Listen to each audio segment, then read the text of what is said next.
Et bienvenue dans le podcast On a le temps de jouer spécial confinement, anciennement pas le temps de jouer. Oui, puisque c'est le podcast des explorateurs du backlog et des jeux sous blister. Donc avec spécial Covid-19, tout le monde a le temps de jouer, globalement, je pense. Parle pour toi. Voilà, enfin moi j'ai pas le temps de jouer, personnellement je travaille, plus. donc voilà, je vais au bureau de temps en temps. Donc voilà, pour ceux qui ont le temps de jouer, tant mieux pour vous, du coup notre podcast sert plus à rien. Vous pouvez faire tous vos jeux que vous n'avez pas le temps de faire. Finir tous vos backlogs et voilà. Voilà. Donc nous, le but effectivement de notre podcast, c'est de faire un peu les jeux du backlog, revenir dessus et puis vous dire un peu le jeu que vous avez acheté en solde, qui est encore sous blister, est-ce que ça vaut le coup de le déballer. Donc c'est un peu le but de l'émission. Voilà. Là normalement c'était l'épisode des 1 an, donc le numéro 11. Et vu les conditions, du coup on avait des petits projets, des choses qu'on voulait faire, du coup ça ne peut pas se faire puisqu'on est chacun chez soi, donc pas d'enregistrement en direct, pas de guest particulier ou ce genre de choses. Eh bien tant pis, mais du coup je suis toujours avec Bruno, mon acolyte. Comment tu vas bien ? Je te dis, chez moi, bien, avec les enfants. Donc, pas de chance. Donc ouais, le temps de jouer est limité. En fait, je pensais faire plein de trucs pendant le confinement et comme d'hab, je peux rien faire. Donc c'est pas grave. Écoute, moi je travaille, donc du coup je n'ai pas le temps de faire grand chose non plus. C'est pareil, donc au final ça change pas grand chose. Écoute, ce mois-ci, on va avoir deux thèmes qui sont tous diamétralement opposés. Dans mon cas, je vais avoir un thème spécial coronavirus, puisque je vais parler de Resident Evil 2 Remake. Donc, tu vois, association d'idées, virus, zombies, pandémie mondiale. Tout à fait, voilà, exactement, confinement. Voilà, donc pour l'instant, les rues sont pas en feu, il n'y a pas de voitures et de zombies et de Tyrant qui courent dans la rue, donc tout va bien. Et pour toi, tu nous parles de quoi ? Moi, je parle d'un jeu qui permet de supporter le confinement plus facilement. C'est Zelda Breath of the Wild. C'est les grandes étendues, c'est la découverte, l'exploration, la chasse. Un univers onirique et merveilleux. Je sens que t'as pas aimé. Non. En fait, j'avais prévu de le refaire déjà à la base avant qu'ils annoncent le confinement. Non, il y a des jeux qui sont cultes dès que tu peux, tu le sais quand tu poses les mains dessus, et celui-là en fait partie, quoi. Pas de débat, j'y reviendrai, mais voilà. Mon but, c'est qu'à la fin du podcast, tu lèves le confinement toi pour aller acheter une Switch et t'acheter le jeu, parce que c'est un scandale que tu l'aies pas fait. C'est vrai, c'est complètement vrai. Écoute, tu vas nous raconter ça tout de suite, parce que pas le temps de jouer, c'est parti.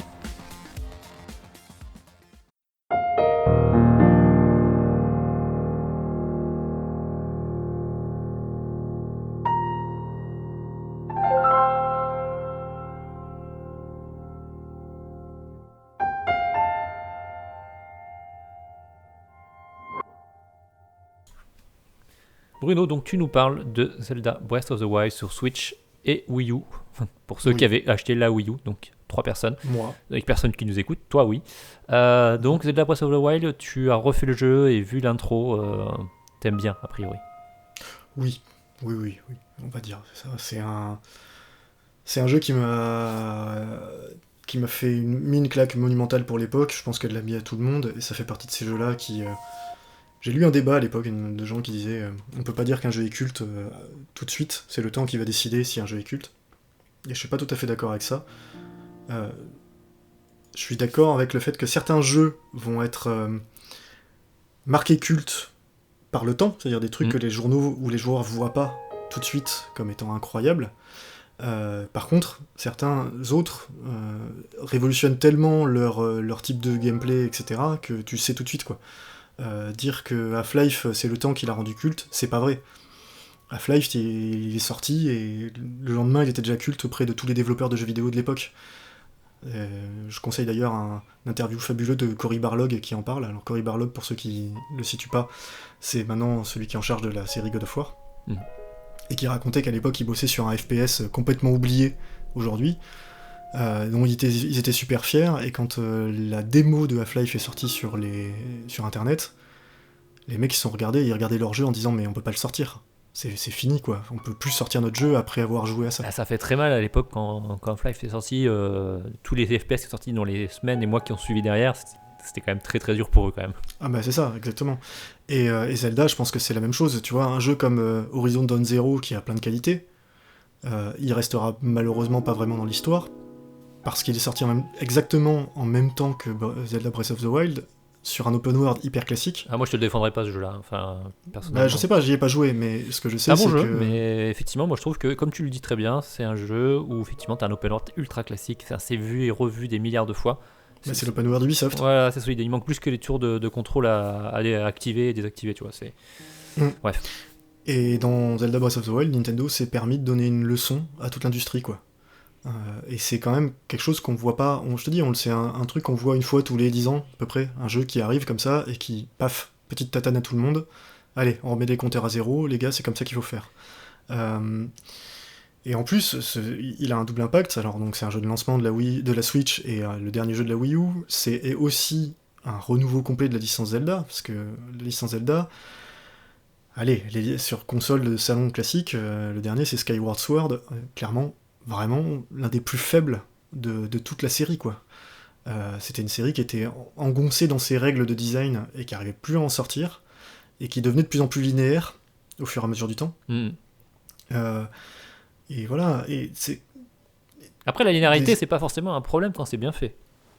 Mais voilà, mais c'était une série qui avait des gameplays très solides, c'est pas le problème. Mais quand tu commences à voir un peu trop les mécaniques, qu'elles ressortent trop, et qu'il n'y a plus de surprise, je suis désolé, mais trouver pour la 50e fois le boomerang, et que le boomerang il fait toujours la même chose, il te sert à péter les 3 mêmes énigmes, tu vois, c'est rigolo, moi j'adore les Zelda, j'en ai fait énormément, mais voilà, il y a un moment où... Après, moi, petit aparté, hein, j'ai décroché avec Nintendo, alors je suis un grand fan et je l'ai élevé avec Nintendo, entre autres.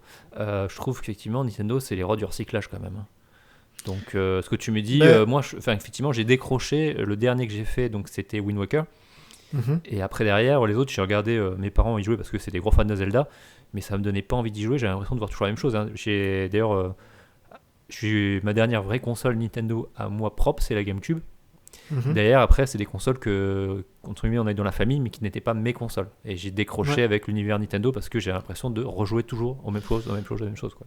Bah moi c'est un peu pareil, c'est-à-dire que Wind Waker j'ai pris un pied énorme à l'époque sur GameCube, et vraiment un jeu que j'ai adoré faire, et voilà, qui restera toujours dans les jeux qui me viennent toujours en tête quand je parle de jeux vidéo incroyables. Après, j'ai essayé de faire Twilight Princess, j'ai pas du tout accroché. Comme quoi, tu vois, l'esthétique m'a pas plu. Voilà. Et derrière, le Skyward Sword, je l'ai même pas. Parce que la Wii était chez moi, elle prenait la poussière depuis très longtemps, il fallait avoir le Wii Motion Plus, et j'avais pas envie d'investir dans ce gadget débile pour ça. Et surtout, j'ai lu les tests. Enfin, voilà. Zelda, il doit avoir des qualités, hein, mais moi j'ai lu des trucs qui m'ont clairement pas donné envie d'y jouer, quoi. Et ouais, c'est une série qui s'était pas perdue, c'est toujours des jeux avec des bonnes énigmes et des bons trucs, mais qui avaient besoin vraiment d'un reset, quoi. De réfléchir aux règles et pas d'appliquer la même recette basique en greffant juste un nouveau scénario, quoi. Et c'est ce qu'ils ont fait. Et Breath of the Wild, c'est un... Bon, on va commencer, hein, du coup, à en parler, parce que là, depuis le début, je tourne autour du pot, mais... c'est un jeu qui... Déjà, c'est un des open world les plus cohérents que j'ai vu, et surtout, il fait quelque chose que... Pour moi, il était construit comme à l'inverse de beaucoup d'open world. Enfin, ou du moins, j'ai l'impression, parce que je me permettrai pas de dire comment Nintendo a fait, hein, j'en sais rien, j'étais pas dans leur petit papier à ce moment-là, et je suis toujours pas. D'habitude, t'as l'impression que les open world, on fait une carte assez grande, et on cherche comment la remplir. Tu vois, à mettre des objectifs, etc. Et donc c'est des choses qu'on rajoute par-dessus le relief, quoi, en gros. Et dans le cas de Breath of the Wild, moi j'ai vraiment l'impression qu'ils avaient plein d'idées, et ils ont construit un open world pour que le terrain véhicule ces idées-là. La grande force de ce jeu-là, c'est que c'est le terrain qui est ton jeu principal. Alors ça passe par plein de mécaniques, et ça passe par exemple par l'escalade. Et comme on en a toujours parlé au début quand le jeu est sorti, c'est le fait que tu vois quelque chose dans ce jeu-là, tu peux y aller. C'est tout con, hein, mais cette proposition-là, encore aujourd'hui, il n'y a quasiment aucun open world qui propose ça. Tu peux accéder à tout ce que tu vois sur la carte. Parce que t'as l'escalade, t'as la nage, des fois t'as de l'endurance, il y a des facteurs qui vont te limiter pour que t'aies un espèce de... Tu peux pas tout faire tout de suite.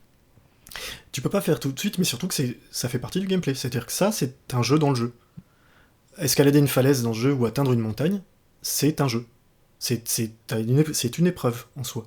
C'est pas du Assassin's Creed où t'appuies A comme un bourrin et puis tu montes. Non, tu dois réfléchir, tu dois gérer ton endurance, tu dois observer la falaise pour trouver les endroits où te reposer, etc. Et comme je dis, c'est que tout l'open world devient un terrain de jeu. Et devient des petites épreuves en permanence. Donc en fait, c'est un jeu où tu joues tout le temps en réalité. Même quand tu te balades, tu fais toujours quelque chose. Moi, je sais que, par exemple, dès que j'arrive dans une prairie, c'est tout con, ils ont retrouvé un intérêt à avoir tu sais, à couper l'herbe. Oui. Dans tous les Zelda, voilà, tu coupes l'herbe Classique. pour gagner des rubis, etc. Là, dans ce jeu-là, tu ramasses des rubis, mais c'est très rare.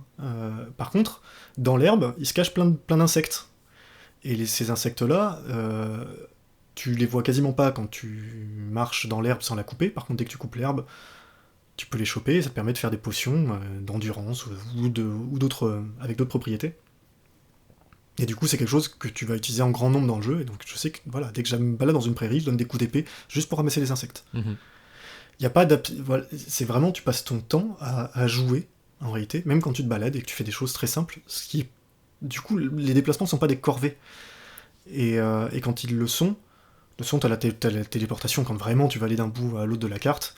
Voilà. C'est un jeu qui se permet comme ça d'être vraiment pas contraignant dans son gameplay, dans son approche, t'es libre, tu fais ce que tu veux, tu vas vraiment comme tu veux. Alors, moi, tu vois, ce jeu-là, en fait, moi, quelque part, je sais pas qui me fait peur, mais de ce que tu me dis, de ce que j'en ai vu, etc., depuis la sortie, et pour avoir discuté avec pas mal de monde, l'idée d'un open world où tu peux faire ce que tu veux, moi je me dis, si je joue à ça, en plus, sachant qu'il y a du craft, visiblement, ça, je vais t'en parler. Il y a de la durabilité sur les armes. Enfin, quand je vois d'extérieurement, enfin, en tant que joueur qui n'y a pas touché du tout, enfin, ça me fait pas du tout envie, en fait. Tu vois.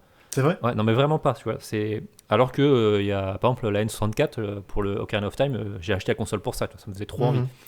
Et là, franchement, quand je vois le jeu, ça me fait pas du tout envie. Je me dis, ouais, c'est bon. En fait, je vais passer mon temps à courir à droite et à gauche. Je vais y jouer des dizaines et des dizaines d'heures. Ça va être trop chronophage. Moi, joueur de MMO, n'est-ce pas, toujours comme toujours, la cohérence dans mes propos. Mais ouais, extérieurement, je me dis, ça me rebute un peu en me disant, ça va être long. Ouais, alors là, je vais justement, moi, ce que j'aime bien sur ce jeu-là, c'est que pour le coup, il est vachement compatible avec le fait que j'ai pas le temps de jouer, perso. Alors que c'est un jeu qui est très long, hein, comme j'en avais déjà parlé, mais mon premier run, j'ai dû faire 120 heures dessus, quelque chose comme ça. Et là, je le refais, et je le refais vraiment par petites sessions. Vraiment des sessions de 20-30 minutes. Tu l'as déjà fait. Mais c'était comme ça la première fois aussi. C'est un jeu que j'ai mis très longtemps à finir. J'ai pris parce que j'y jouais dans le train, parce que j'y jouais un peu le soir, voilà, c'était le genre de choses. Mais il est vraiment compatible pour ça, parce que par exemple, sur le monde principal, en gros, tu as 120 sanctuaires à trouver. Alors t'en as un peu plus avec les extensions, t'as des trucs. Alors quand tu me dis 120 sanctuaires, je suis en mode genre, ouais, mais alors non. Mais c'est là où je veux en venir, justement. Je t'explique juste. Les sanctuaires, ils sont très variables. Il y en a certains, ça va être 2 minutes. Tu rentres dedans, comment dire, c'est un affrontement, t'as juste un ennemi à tuer, et puis c'est fini, quoi. Alors l'ennemi peut avoir une force un peu plus différente, il y a 3 ou 4 niveaux, mais voilà. Ça s'arrête là. Il y en a certains où ça va être une petite énigme, tu rentres, en tant que joueur confirmé, tu vas la comprendre en 2 secondes, tu fais le truc, et baf, c'est fini, quoi. Et t'en as qui sont un peu plus complexes, et il y en a même certains où le sanctuaire en lui-même n'est pas l'épreuve. Ça, je trouve ça génial. C'est que l'épreuve, c'est comment atteindre ou révéler le sanctuaire. Encore une fois, on en revient à cette idée que c'est l'open world qui est un terrain de jeu, et qu'il faut observer les choses. Mais sur les 120 sanctuaires, par exemple, à moins d'être complétiste, t'as pas besoin de tous les faire. Les sanctuaires ne sont là dans ce jeu-là, mais oui, ils sont là pour te donner un soit... En fait, tous les 4 sanctuaires, tu peux booster soit ton endurance, soit ta vie. Mais on est d'accord que les sanctuaires, c'est pas les donjons. C'est pas du tout des donjons, c'est des énigmes, principalement à base de physique, comme je disais, et voilà. Mais c'est vraiment un Zelda qui est très particulier, puisqu'on en revient à ce qu'on disait, c'est tu ne vas pas acquérir de nouvelles capacités dans le jeu. C'est la première fois. Toutes tes capacités sont données au départ. C'est-à-dire qu'on te donne les bombes, on te donne la possibilité de figer des ennemis ou des objets dans le temps, pour faire mumuse avec la En même physique temps, avec. dans les Zelda, tu n'avais pas de capacité, c'était toujours les objets qui te donnaient une capacité. Oui, c'était les objets qui donnaient les capacités, mais c'était les objets qui donnaient la capacité. Là, t'auras pas de nouveaux objets. Enfin, les nouveaux objets que tu vas avoir, ça va être des épées plus puissantes, ce genre de choses, mais ça va pas t'ouvrir de nouvelles possibilités d'exploration. D'accord. T'as tout au départ. Pour la partie exploration. Mais pour la partie combat, pour la partie à tous les niveaux. D'accord. Ça va te donner des options de combat, ça va te donner des petits trucs, mais tout est faisable au départ. Par exemple, je te donne un truc très débile. Pour mettre le feu dans ce jeu-là, il y a 50 solutions. T'as les flèches de feu, ça c'est un grand classique de Zelda. T'as les armes de feu, tu peux en trouver. Mais tu peux aussi te trimballer une torche et qui reste enflammée autant de temps que tu veux. En fait, il faut juste l'avoir allumée au départ, et tant que tu la portes, elle reste enflammée, tant que tu la ranges pas dans l'inventaire. Tu peux aussi mettre un bout de bois, un silex, taper dessus avec une arme métallique. Ça fait une étincelle, ça fout le feu. Voilà. Et toutes ces options-là, en fait, s'imbriquent, comme encore une fois, pour donner quelque chose de vachement ludique et de vachement cohérent, et en fait hyper ouvert dans les approches. C'est-à-dire que même dans les combats, il y a régulièrement des petites troupes de monstres comme ça, qui respawnent à intervalles réguliers. Mais même ça, c'est une bonne idée, d'ailleurs. Parce que ils les font pas respawn individuellement, les groupes, c'est tout le monde qui se régénère, toutes les pleines lunes, en fait. Ils appellent ça la lune rouge, mais en gros, c'est des pleines lunes. Donc régulièrement, tous les monstres que t'as tués dans l'open world repop. Mais tu le sais, c'est indiqué. T'auras pas de surprise, quoi. Ça, je trouve ça une bonne idée aussi. Quoi. Et en fait, d'ailleurs, alors je me suis toujours posé la question s'il y avait un peu de difficulté adaptative à ce niveau-là. Est-ce qu'ils deviennent un peu plus balèzes au fur et à mesure? J'ai pas l'impression. Dans mon second run, j'ai l'impression que non, t'as des zones qui sont plus faciles que d'autres. Mais c'est vraiment un jeu qui va te pousser à l'exploration, parce que il est basé sur un système de physique assez simple, avec de l'électricité, de l'eau, du feu. Rien de très complexe, rien de très réaliste non plus, hein. Ils ont pas cherché le réalisme à tout prix. Et ça donne des situations géniales, où t'as vraiment un gameplay émergent, donc, dans ce jeu-là, que j'ai jamais trouvé, déjà dans aucun open world, et dans très peu de jeux, tout court. Enfin, je veux dire, quand tu fais un combat dans les hautes herbes pendant un orage, et que tu te dis, tu vois que ton épée va attirer un éclair, parce que le jeu, t'as un petit indice visuel qui te le dit, et que tu penses à la jeter sur ton adversaire pour que ce soit lui qui se prenne l'éclair à ta place, je trouve ça génial. C'est bien vu. Tu vois. Et c'est des trucs qui sont complètement aléatoires, parce que la météo est aléatoire. Voilà. Ou que t'es en train d'escalader une paroi, et que t'es super fier du trajet que tu as, mais non, il se met à pleuvoir. Et quand du coup les parois deviennent glissantes, et tu peux plus escalader de la même façon, et tu risques de te casser la gueule, c'est un jeu qui te donne des moments comme ça assez incroyables. Et pour en revenir aux défauts dont tu parlais, parce que toi tu disais, donc t'as peur du temps que tu vas y passer, oui, soit, mais comme je dis, c'est un jeu où tu vas pouvoir vraiment jouer par petites sessions, c'est pas un problème. Tu vois, comme je disais, pour moi les Zelda jusqu'à présent c'était des jeux assez linéaires en fait, enfin dirigistes on va dire. Et là, effectivement, d'avoir un jeu qui est, comme tu dis, où en fait tout est un terrain de jeu et tout est un prétexte à s'amuser. Moi, je fais partie un peu de ces joueurs, il me faut un peu me diriger, parce que sinon, je m'éparpille et après, je me lasse. Ouais, mais justement, c'est encore une fois, c'est le jeu. Je sais pas comment ils ont réussi ça, parce que moi, je comprends ton problème. Tu vois, par exemple, je vais faire une comparaison qui vaut ce qu'elle vaut. Je prends The Witcher 3. Qui est probablement des meilleurs open world existants. Et ce qui m'a accroché finalement, c'est parce que j'aime bien l'univers et que j'ai envie d'explorer, et j'accroche à l'exploration, de me dire tiens, comme tu disais tout à l'heure, je vois un endroit, je vais essayer d'y aller parce que je sais que je peux y aller et il y a peut-être un truc à découvrir. Donc là j'accroche. Alors que dans le Zelda, extérieurement déjà, ça me fait pas plus envie que ça, parce que j'ai joué à trop de Zelda peut-être et que je suis un peu lassé, et tu vois. Et du coup, je pense que l'amorce, j'ai peur de me dire, ok, je vais faire Mumus pendant une demi-heure, trois quarts d'heure, une heure, et puis je vais faire, en fait, je vais pas savoir trop quoi faire, en fait. Ouais, alors ça, à ce niveau-là, le jeu est... Non, enfin, honnêtement. C'est pas une crainte qui, pour moi, est justifiée. Alors, je t'explique juste pourquoi. C'est que le jeu te donne quand même un objectif. Alors, parce que, tu sais, tout le monde dit, ton objectif, c'est battre Ganon. Alors, c'est vrai, hein, c'est ce qu'ils te disent au départ. C'est Ganon. C'est principal. Oui. Non, on va pas parler des épisodes CDI, Philippe, s'il te plaît. Non. Et mais ok, soit ton objectif principal, c'est ça. Mais assez vite, on va donner un objectif secondaire qui est tout bête, mais qui est d'apprivoiser 4 bêtes mécaniques je veux dire apprivoisés, hein, voilà. Qui sont en gros les 4 gros donjons du jeu, quoi. Parce qu'il y en a vraiment 4. Et cet objectif-là, vu qu'elles sont placées aux 4 coins de la carte, oui, en fait, tout simplement... Ça te force à voyager, etc. Voilà, ça te force à explorer. Et le jeu est vraiment bien conçu à ce niveau-là, dans le sens où tu vas y aller à pied ou en cheval, et tu vas t'arrêter toutes les 15 minutes parce que t'as un sanctuaire, t'as un truc, t'as un village, t'as des petites quêtes. Mais c'est pas foisonnant de quêtes, c'est jamais étouffant, c'est toi qui choisis. Et au final...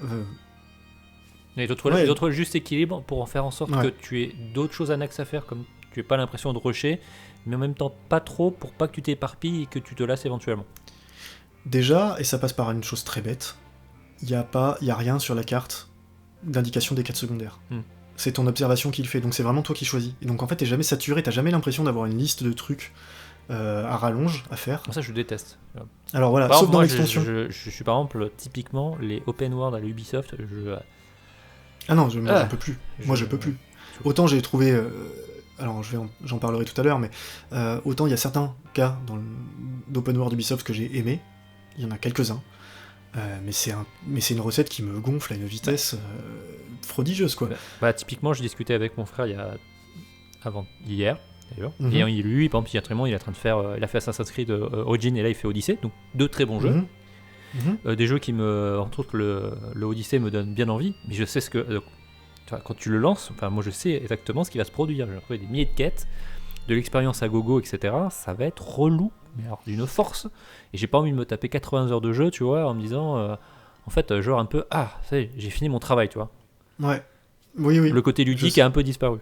Ouais, je sais. Mais encore une fois, c'est pas le cas du tout dans celui-là. Oui, non, mais... Moi, j'ai vraiment quelque chose que j'ai ressenti. Surtout parce qu'ils ont évité quand même vraiment beaucoup le remplissage des open world classiques, tu sais, avec les collectibles. Les classiques, on va rajouter du contenu pour faire du contenu, parce qu'il faut remplir, comme tu disais au début, on a fait une carte, il faut la remplir.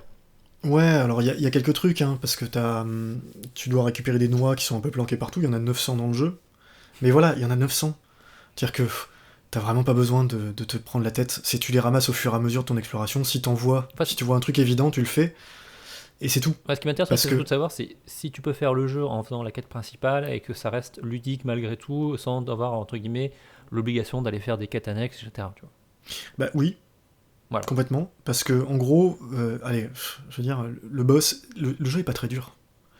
Donc en fait, encore une fois, les 120 sanctuaires, ils sont juste là pour te faciliter ton exploration, et te faciliter parce que t'as plus de cœurs, quoi. Mais si t'es un très bon joueur, si tu veux aller battre Ganon avec 3 cœurs, au départ, tu peux le faire.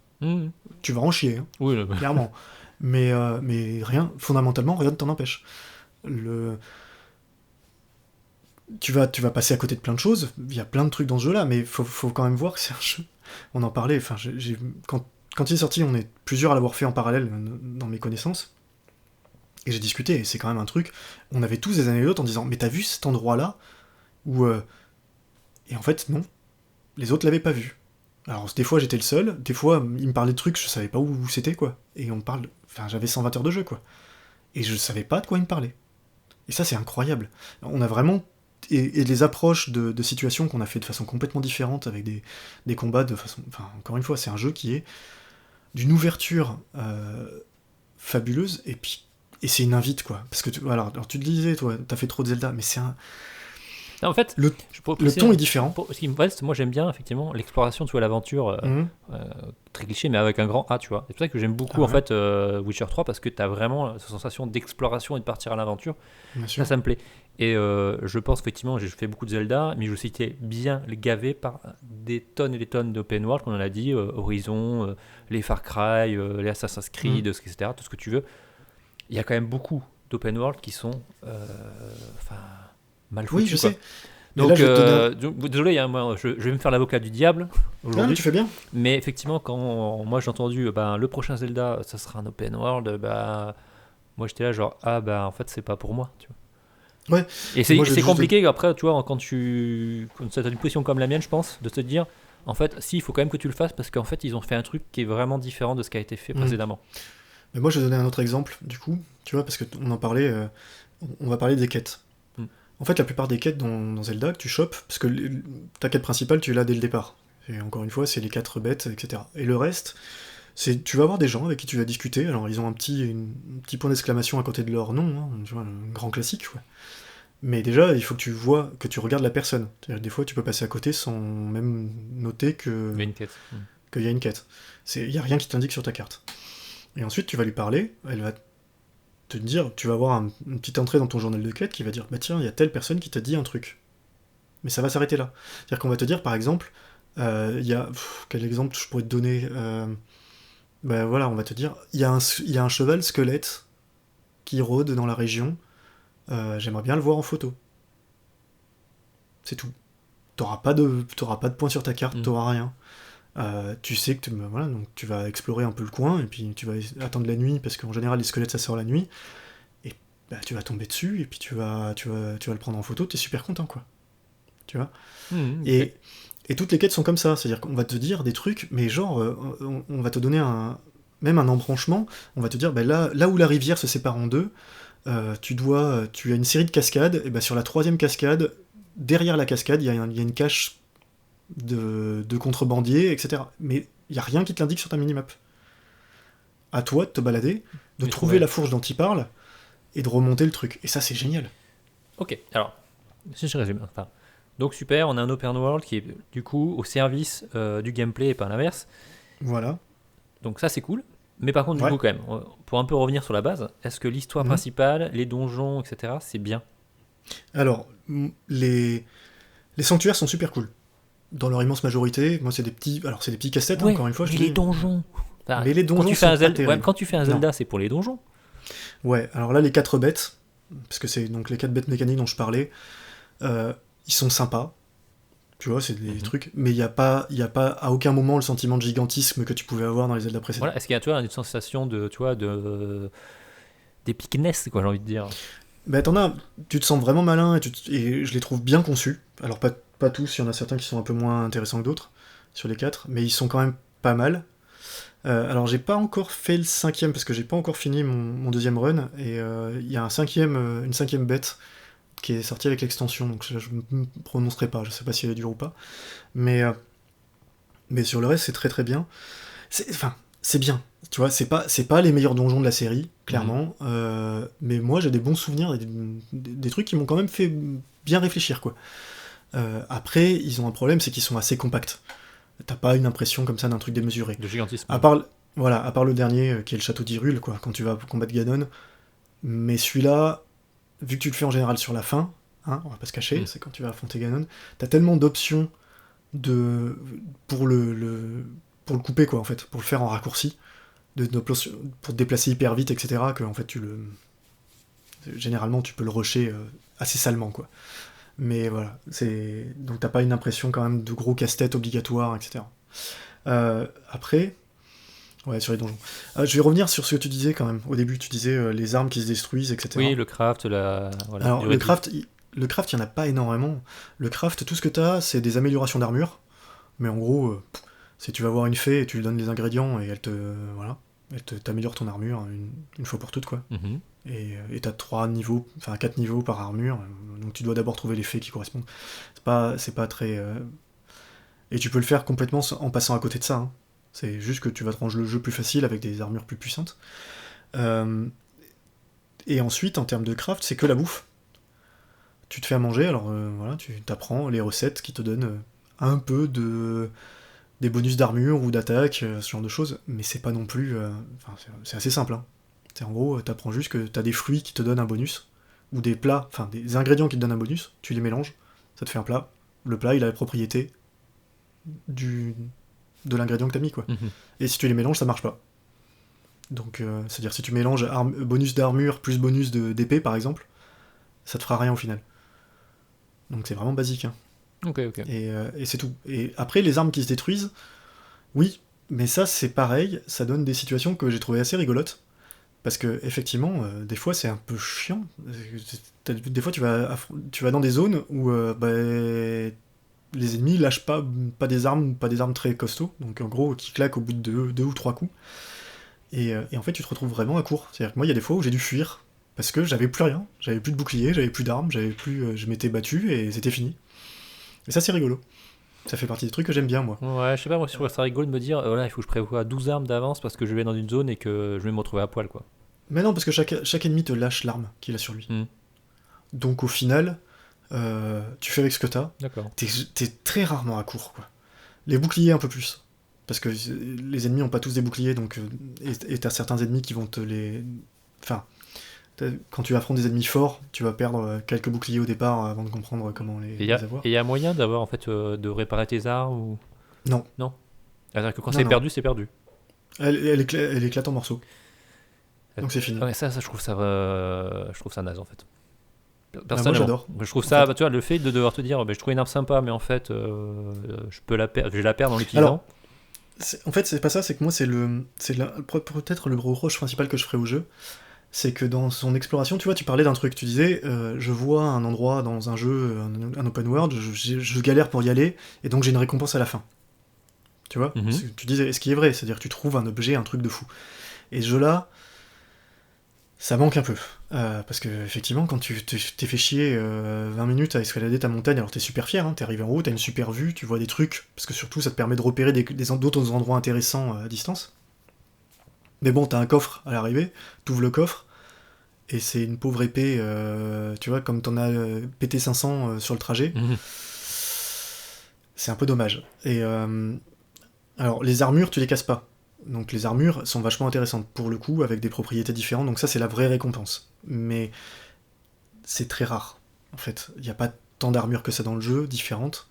Et donc, à part l'épée de légende, qui elle est incassable, c'est-à-dire que juste au bout d'un certain temps, tu la perds, tu peux plus l'utiliser, elle doit se régénérer en fait. D'accord. Le reste, effectivement, les récompenses sont un peu Un peu chiche. nazes, Mm. ouais, un peu chiche. On va te filer une pierre précieuse, super, tu sais, c'est 200 rubis quoi. Génial, t'es content. Donc voilà, à ce niveau-là, il y a quelque chose qui manque. C'est un peu dommage. L'autre problème qu'il y a, il est technique, hein, c'est que j'y joue en docké là ces derniers temps. Et ça rame quand même pas mal. Autant en portable, j'ai jamais eu le sentiment que ça ramait. Autant en docké aujourd'hui en 2020, c'était déjà un peu aliasé en 2017 quand c'est sorti. 3 ans après, ça fait un peu mal. Ça reste la Switch, Et... hein. Ouais, c'est ça. Mais alors c'est un jeu qui est très beau, je maintiens. Mais voilà, techniquement, y a des trucs incroyables pour la Switch, mais c'est pas fluide à 100%. T'as quand même des gros passages qui rament bien sévèrement. Et puis voilà, t'as des lasing. En tout cas, en mode docké, ouais. en mode docké. J'ai moins ce sentiment-là quand je joue en mode portable. Voilà, c'est pour moi les deux gros défauts. Et allez, je vais pinailler un dernier truc. Il y a un truc, là, Nintendo, il faut absolument qu'ils apprennent à faire des interfaces, c'est plus possible. Quand justement, tu vois, on parlait des noix, donc t'en as 900 à récupérer, et donc en général, tu te fais un stock, et puis après, tu vas les échanger contre des améliorations, alors des cases en plus dans ton inventaire, en fait. Et typiquement, ça, c'est le genre d'opération. C'est super relou. C'est-à-dire que tu dois aller parler au mec, sélectionner le truc, lui dire que tu veux une amélioration, ensuite sélectionner quel type d'amélioration tu veux. Il se met à faire sa petite danse qui dure 2 minutes, donc t'es obligé d'appuyer sur un bouton pour passer l'animation. D'accord ? Mhm. Et là, t'as un petit jingle de récompense classique de Zelda qui te dit bravo, machin, et tu fais ok. Et tu dois recommencer à chaque fois. Et tu dois recommencer ça. Et quand t'en as ramassé une centaine, tu vois, et que tu veux faire une dizaine d'améliorations d'un coup, t'es content de passer 10 minutes à appuyer sur différents boutons, parce qu'en plus tous les boutons changent. Ils ont même pas réussi à faire... Les boutons des cinématiques sont pas les mêmes pour passer les animations des fois. Des fois il va demander d'appuyer sur le bouton plus, des fois sur le bouton X. Tu sais pas pourquoi. Enfin, il y a des trucs comme ça qui sont très bizarres. Et d'une manière générale, les touches demandent un petit peu d'adaptation. Par contre, puisqu'on en parle des cinématiques, c'est un jeu dont j'adore l'ambiance pour un Zelda. Et j'adore la narration et les personnages. Est-ce que je te demandais tout à l'heure par rapport à l'histoire aussi? Ouais. C'est la première fois dans un Zelda que je m'attache réellement au personnage. Je trouve le personnage de Zelda incroyable. Je spoilerai rien, mais j'ai trouvé ça vraiment agréable dans un jeu Nintendo et dans un Zelda. Non, j'ai vraiment trouvé plein de trucs, plein de thèmes comme ça, sous-jacents, et il y a des dialogues avec des doublages, c'est aussi assez exceptionnel pour la série. Et non, j'ai trouvé ça chouette. L'histoire est chouette, l'ambiance est chouette, alors c'est très mélancolique, c'est très doux, c'est très... Encore une fois, c'est du post-apo, mais c'est vraiment chouette. Enfin, il y a vraiment une mélancolie dans ce jeu-là, et à la fois un côté très plaisant et très onirique. Non, vraiment, un jeu merveilleux, quoi. Merveilleux. Eh ben, Va acheter une Switch. voilà. Voilà, essayez de commander une Switch si vous pouvez vous faire livrer. Mais le mieux c'est d'attendre. Ouais. Attendez la fin du confinement pour le C'est faire. ce que j'allais dire, ouais, quand même. Ne faites pas Pensez venir aux livreurs. ne faites pas venir les livreurs pour une Switch quoi. C'est ça. Ou alors Mais non, offrez-leur un paquet de M&M's ou un truc comme ça pour les remercier. Si vous les faites venir. Mais d'abord, trempez-le dans le gel hydroalcoolique. Voilà, par contre, oui. Voilà. Non, mais. Ok, ouais. donc jeu culte. Oui. Qui restera chez moi dans ma mémoire pendant. Oh non, tu vas m'en parler pendant des années, je sens. Mais grave. Oh. Mais tu te rends pas compte? Si, je me rends compte, tu me l'as fait pour d'autres jeux, donc je sais. Ouais, je sais. Mais tant qu'il n'y aura pas joué. Mais t'inquiète, je sais que je vais le faire. Voilà. Je le ferai. Ok, bah Ça super. marche. Bah écoute, ça marche. Ouais, tu m'as quand même bien vendu. Je ferai ça. Mm. Bon, on va passer à la suite. On va passer à l'actualité avec l'histoire de virus avec Resident Evil. Ouais, virus T.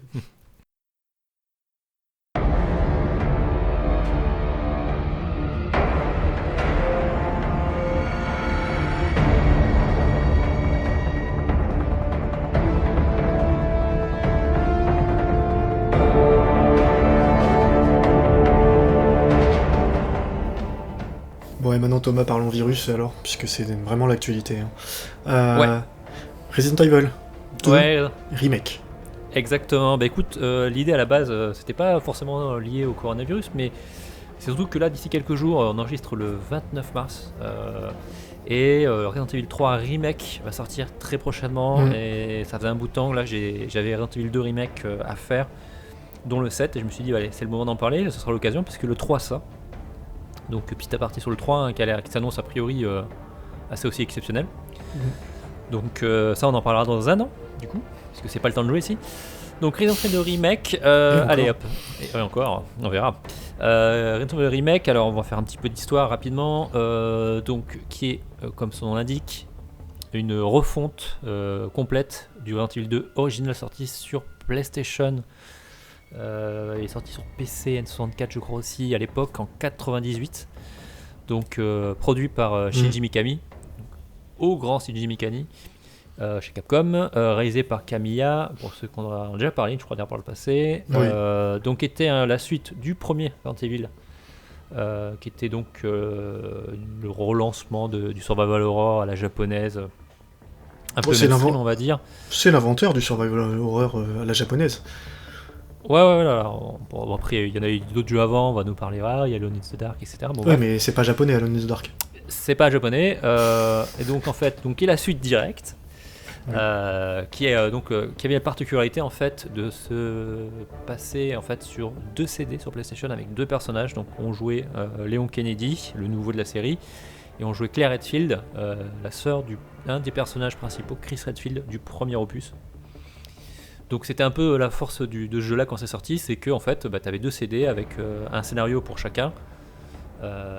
Donc ce qui faisait que t'avais une durée de vie un peu rallongée artificiellement, mais qui, je pense à l'époque, était un peu moins gênant. Donc en gros, tu faisais la même chose en fait que avec le deuxième personnage que tu avais choisi, parce que tu choisissais celui que tu voulais pour commencer. Ouais, mais c'était un peu la continuité de ce que t'avais dans le 1. Oui, c'est pareil. Tu pouvais jouer avec Jill Valentine ou Chris Redfield. C'était plus poussé, quoi. Ouais, c'était plus poussé, et puis surtout c'est que en fait théoriquement avec Chris c'était entre guillemets un peu le mode difficile, puisque tu commençais avec un couteau, etc. Enfin moins de munitions, c'était un peu différent. Oui, tout à fait, ouais. Non, c'est ce que je dis, c'est que pour moi c'est l'évolution et la continuité dans le 2, ils ont poussé le concept du 1 un peu plus loin. Exactement. Et donc du coup Capcom, en fait Mikami voulait refaire le jeu depuis quelques années, et finalement là en 2015 ils sont décidés à se lancer à la production, de se dire tiens, vu qu'on s'est fait quand même un paquet de remasters, parce qu'il y a eu quand même eu plusieurs remasters du premier, du 0 aussi qui était sorti à l'époque sur GameCube et a été remasterisé. Ah, mais la série Resident Evil elle est fabuleuse parce qu'elle est dispo sur toutes les consoles et tous les périphériques depuis leur sortie. Ils les ressortent systématiquement sur toutes les plateformes. Ah, c'est sorti PlayStation 2, GameCube, N64, PC, PS2. Voilà. Moi, je les ai tous en triple dans des bundles sur PC, des versions HD, des versions pas HD. Enfin, c'est un. Voilà, et les spin-offs. Alors, il y a le Resident Evil 1, 2, 3, 4. 0. Le Code Veronica, le 0. Il y a ensuite le Les révélations. Voilà, ce qui passe sur le bateau. Après, il y a eu les Umbrella Corps, etc. Des trucs horribles. Le 5 et le 6. Donc le 5 qu'on a fait ensemble en coop qui passait à peu près. Bah, le 5, c'est un 4. Ou c'est le 4 en coop. Voilà. Bon, c'est un 4 débile en fait. C'est un. Oui, voilà. Mais voilà. Le 6, en fait, j'en ai déjà parlé. Nos commentes. En gros, on peut situer quand il y a eu la première partie jusqu'au 4, qui était vraiment un peu pour moi un peu l'âge d'or de la série en survival horror, même s'il y a eu une déclinaison un peu plus vers l'action. Jeu auquel je n'ai jamais pu jouer en passant. Moi, la série, j'ai toujours essayé. Le 1, 2, 3 et le 0, jusqu'au 4, c'est des jeux, je peux pas y toucher. Je peux pas. Je trouve ça injouable, complètement. Alors, c'est comme on le disait à l'époque, c'est la jouabilité tank. Et tu rajoutes le bruit du camion qui recule, c'est ça. Et c'est des jeux, mais même, tu vois, ça fait 15 ans, parce que j'avais acheté le 1 en version GameCube. Tu sais, quand voilà. Oui, que tu avais ressorti, oui. Voilà. À l'époque, quasiment à sa sortie, en disant, voilà, c'est un jeu culte, c'est l'occasion de le faire. J'ai pas pu. J'y ai joué genre 1 heure, au bout d'1 heure, je pétais un plomb sur le déplacement du personnage. Ça a très bien vieilli au niveau de la jouabilité. C'est ça. Autant l'ambiance, etc., ça peut passer, mais la jouabilité, tu conduis un tank. C'est comme ça que d'ailleurs que c'est défini depuis toujours. Oui, puis même les énigmes débiles. Enfin, du coup, il y a plein de choses qui me sortent du trip, moi, perso. Je sais pas. Typiquement, moi je les ai fait à l'époque, c'est sûr que je les ai laissés, comme je dis souvent, dans mes souvenirs, et je vais pas voulu les relancer ou faire quoi que ce soit, parce que je sais très bien que je vais être là, genre ça va me saouler, parce que t'es plus habitué en fait. C'est ça. Et c'est pour ça que moi je voyais le remake, entre guillemets, d'un très bon œil. C'est que je m'étais dit, tiens, justement, moderniser ça, moi ça me permet de découvrir des jeux dont tout le monde me bassine depuis des années. Avec un gameplay enfin jouable pour moi. En fait, alors, on va revenir dans le passé. Le gameplay d'origine, donc des Resident Evil 1, 2, 3, c'était donc des fonds d'écran statiques, donc juste en gros des images, et simplement, et un personnage en 3D qui se déplaçait dans ce décor-là. C'est ça. Avec des angles de caméra fixes. Et exprès piégeux. Voilà. Genre le couloir, on voit un couloir, mais tu vois pas ce qui se passe à côté. Donc il faut aller au bout du couloir pour que la caméra change et que tu vois ce qu'il y a au bout du couloir. Et bien sûr, on t'a planqué un zombie, un chien, ce que tu veux. Ouais. Tous ceux qui ont joué s'en rappellent. Et effectivement, le personnage, en gros, quand il fallait le déplacer, t'appuyais sur les flèches de gauche ou de droite et en fait, il tournait sur lui-même. Et après, tu pouvais seulement le faire changer de direction. Tu n'avais pas de mouvement pour le faire demi-tour d'un coup, ce genre de choses. Ce qui faisait qu'en fait, tu passais beaucoup de temps. La visée était horrible. Tu savais, des fois, tu tirais pas. Enfin, ça demandait à s'habituer quand même, c'était compliqué quoi, genre. Ouais, mais dans un jeu où j'arrive pas à viser et en plus je dois compter mes balles, moi c'est un truc qui a tendance. Et alors, à l'époque c'était moins choquant parce que c'était la fin des années 90, donc finalement toute la partie ambiance, scénario, etc., qui est un peu débile, etc., ça. Oui, on était plus tolérant. Ça compensait, on était plus tolérant, ça commençait grandement. Donc là, sur la partie remake, effectivement, quand c'est annoncé qu'on partait sur une vue de 3/4 à l'épaule, moderne, ça change quand même vachement tout, quoi. Donc bref, donc on revient dans le présent, enfin dans le passé d'il y a 1 an, puisqu'il est sorti en janvier 2019, je vais dire 1990, pas du tout. Pourquoi 2019, pas pourquoi pas. Donc en fait c'est pas un remaster, c'est vraiment une réécriture complète du jeu. Donc ils gardent en fait le scénario d'origine, et encore ils ont fait des petites nuances, etc., pour rendre le jeu un peu plus moderne. Et ils ont tout refait. C'est un travail de malade, comme quand tu vois le jeu et quand tu trouves, finalement ils ont commencé en 2015.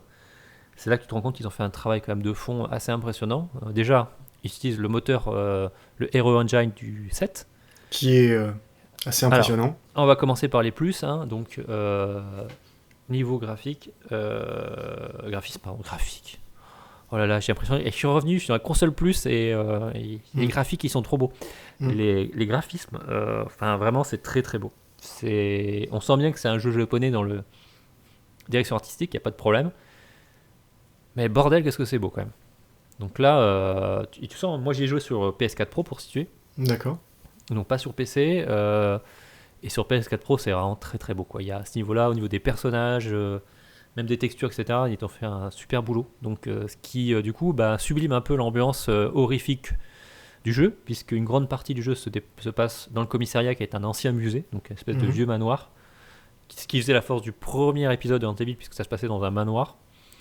Donc ça rajoute en fait à cet effet d'oppression finalement de ce commissariat abandonné avec beaucoup de morts, Plus à beaucoup de moitié salles délabré. cachées, Voilà. ouais, ce qui Et permet comme des c'est trucs. un, voilà, et c'est un ancien musée, donc du coup ça donne une ambiance un peu 19e siècle, etc. Parce que c'est un vieux bâtiment, donc c'est sublimé par le moteur Aero Engine. Donc ça vraiment à ce niveau-là, c'est vraiment un gros plus. D'ailleurs ceux qui ont pu faire le set avant, c'est un jeu magnifique. Hein. Donc à ce niveau-là, il y a rien à dire. Et là ils ont fait un moteur Capcom. Je pense que on va se faire plaisir dans les prochaines années. Oui, parce qu'en plus c'est un moteur qui est pas très gourmand, c'est-à-dire que Oui, étonnamment. C'est-à-dire que c'est ça. C'est-à-dire que quand je compare les versions PC et la version PS4, moi j'arrive presque à jouer au 7 avec ma bécane.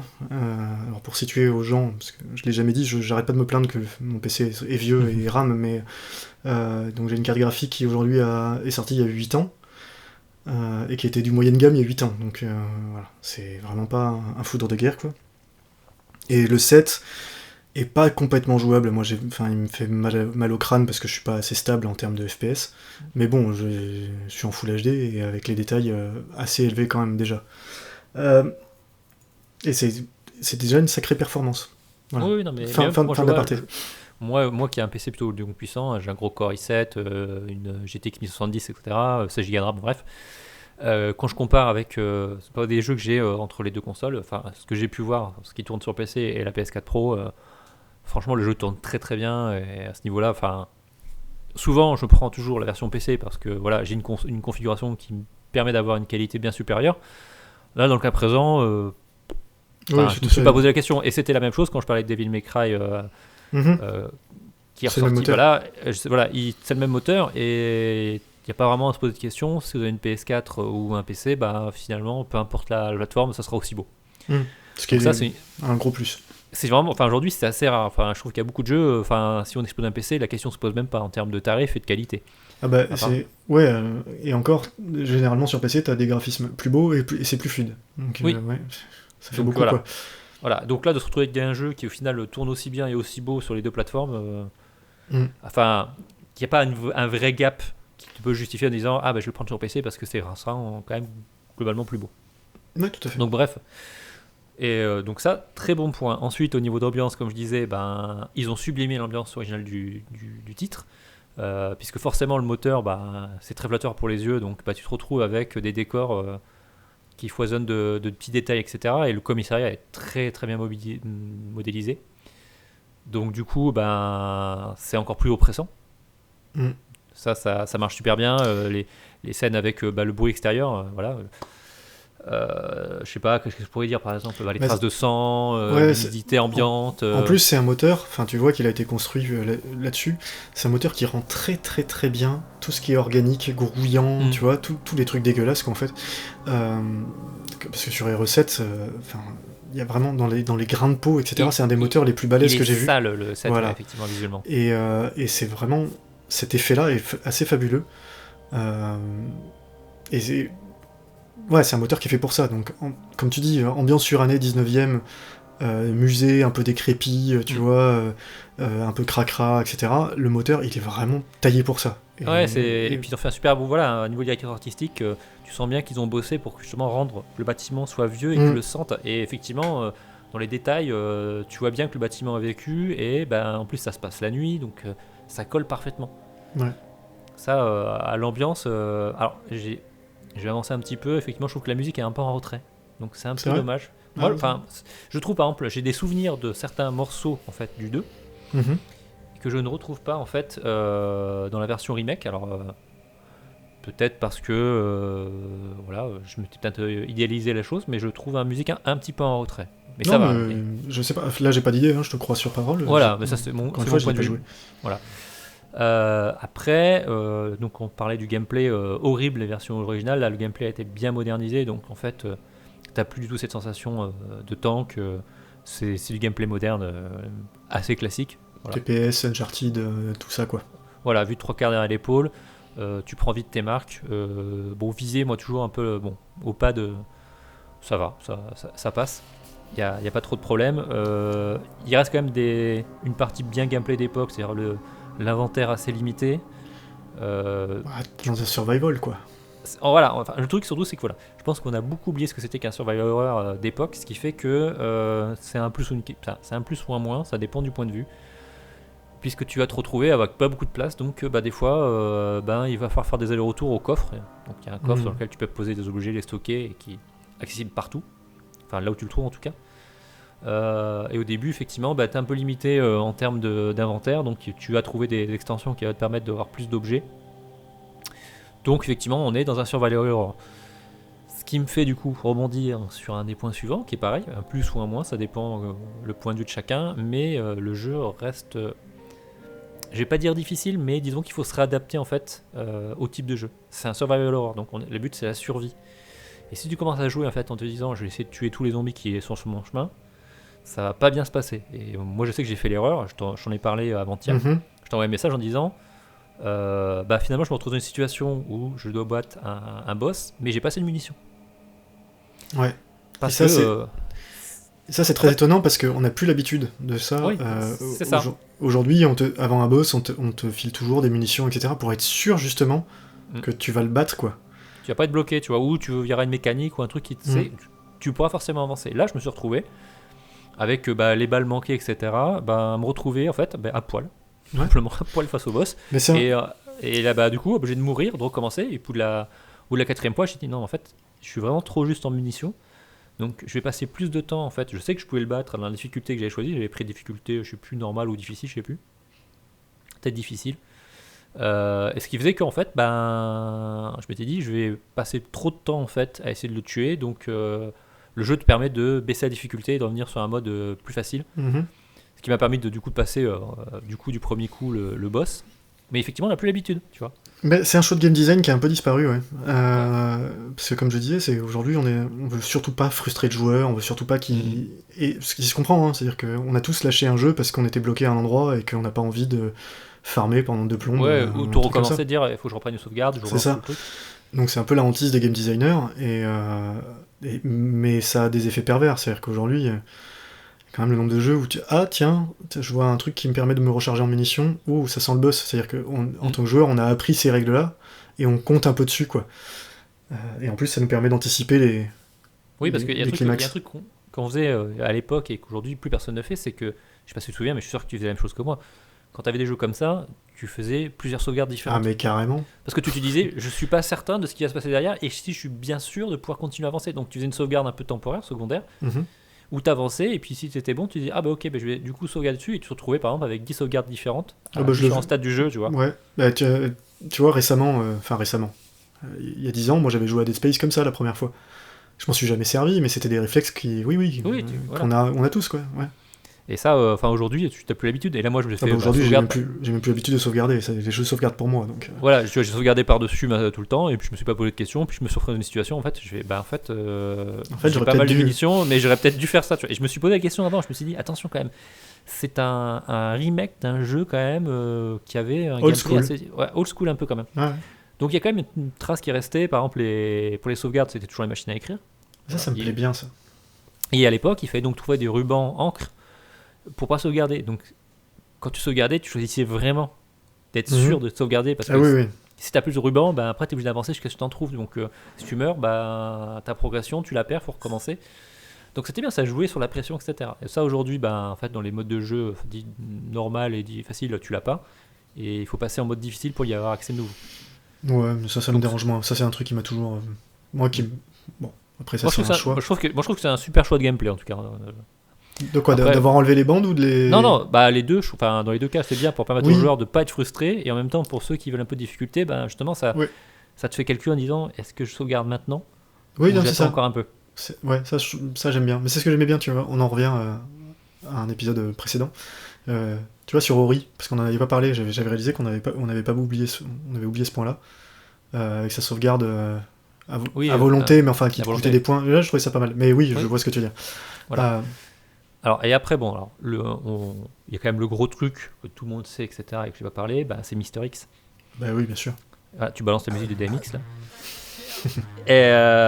Et donc, du coup, le gros plus par rapport au premier épisode, c'est qu'ils ont rajouté en fait un antagoniste qui va te poursuivre, qui est Mister X, une sorte de mutant, etc., dans un trench coat, etc., et qui, du coup, se déplace et te poursuit en permanence. Ce qui fait qu'il te rajoute encore en plus déjà au côté oppressant, à te dire est-ce qu'il va pas surgir de n'importe où et venir me poursuivre, sachant qu'il te poursuit dans toutes les pièces. Sauf les safe house, heureusement. Donc tu peux être planqué dans la safe house, attendre en fait que du coup il aille se promener ailleurs, mais quand tu ressors, tu te poses la question en disant où est-ce qu'il est, quoi. Donc ça c'est un des super bonnes idées en fait de gameplay qui a été rajouté à l'époque et qui a été sublimé dans cette version. Et en passant, ça c'est une bonne raison de l'acheter sur PC. Oui, une fois qu'on a fait le jeu, parce qu'il vaut mieux quand même le premier run garder le jeu original, on peut s'amuser avec ce Mister X de façon incroyable par la communauté PC qui a fait des mods fabuleux, quoi. Voilà. Je vous invite à aller sur YouTube si vous êtes curieux. Plus, ouais. Voilà, tapez effectivement Mister X mode Resident Evil 2 Remake et vous allez voir des trucs quand même fantastiques. Moi je trouve que ça me fait trop rire. Ah, mais moi aussi, quoi. Et j'ai pas fait le jeu, hein. Donc voilà. Moi je me suis spoilé comme un gros con plein de trucs, mais voilà, c'est. Voilà, donc ça c'est le gros plus. Et d'ailleurs c'est repris dans le 3 de façon encore mieux, puisqu'il y a le Nemesis qui est une version en fait boostée en fait du Mister X, parce que là le Nemesis lui du coup il te poursuit mais ensuite il te tire dessus, etc. Alors que le Mister X finalement il marche tranquillement et tant que t'es pas au corps à corps ça va. Et apparemment il ira dans les safe house. Alors c'est ce qu'ils avaient dit, finalement je crois qu'ils ont dit que non, ce serait pas le cas, le Nemesis t'ira pas dans les safe house. Je voyais pas comment tu pouvais faire d'un point de vue game design pour. Ouais, non, c'est compliqué quoi. Je sais pas pourquoi, effectivement c'était une rumeur, etc. Mais ça a été démenti entre temps. D'accord. Donc voilà pour tous les points positifs. Après, dans les points négatifs, bon, l'histoire, donc on revient sur les scénarios B quand tu as fini le jeu. Aujourd'hui, ça fait un peu. On tire un peu sur la durée de vie, quoi. C'est sympa, mais. Ouais, bof. Oui, le fait que les deux scénarios, moi j'avais lu en plus que ça déclenchait des incohérences un peu bizarres. Oui, c'est vrai, il y a des choses que, en fait, normalement, quand on fait le deuxième scénario du deuxième personnage, les actions du premier doivent impacter le scénario du deuxième. Et des fois, c'est pas toujours cohérent, sachant que, bon, ça fait vraiment rallonger le jeu et que tu refais clairement la même chose. Ouais. Alors pour avoir la vraie fin, je crois qu'il faut tout faire, comme à l'époque. Et du coup, finalement, le jeu est pas très long, hein, mais du coup, tu vas quand même refaire 4 fois la même chose. Tiens, du coup, c'est quoi à peu près la durée de vie ? Je sais plus, c'est une douzaine d'heures, 15 heures, ça dépend en fait comment tu joues. Si Ouais, t'es complétionniste, parce qu'il y a quand même des trucs à visiter, Ça ok, dépend, mais c'est la norme TPS classique, quoi, 10-12 heures. Voilà, c'est-à-dire qu'en fait, tu peux le faire si tu commences à courir partout, etc., ça va vite. Si tu le joues un peu vraiment en ambiance, comme moi je le fais, en marchant, automatiquement tu fais attention, tu regardes ce que tu fais, etc. Automatiquement ça rallonge la durée de vie, mais je trouve que c'est plus sympa, tu vois, de prendre ton temps, surtout dans un jeu de ce style. Ouais, d'accord. À partir du moment où tu commences à courir à droite à gauche, à prendre des armes, etc., finalement le côté survivor, ambiance, tu le perds un peu, mais ça c'est mon point de vue. Autre gros problème que je trouve, c'est les zombies, c'est des sacs à PV, c'est une horreur. On n'a plus l'habitude. Hein. Voilà, déjà il faut comprendre effectivement que ça n'a pas d'intérêt de tous les tuer, qu'il faut éviter de les éviter. Mais des fois tu peux pas, hein, vraiment. T'as un couloir, t'as 3 zombies devant toi, t'es obligé de leur tirer dessus. Alors déjà, il faut viser juste.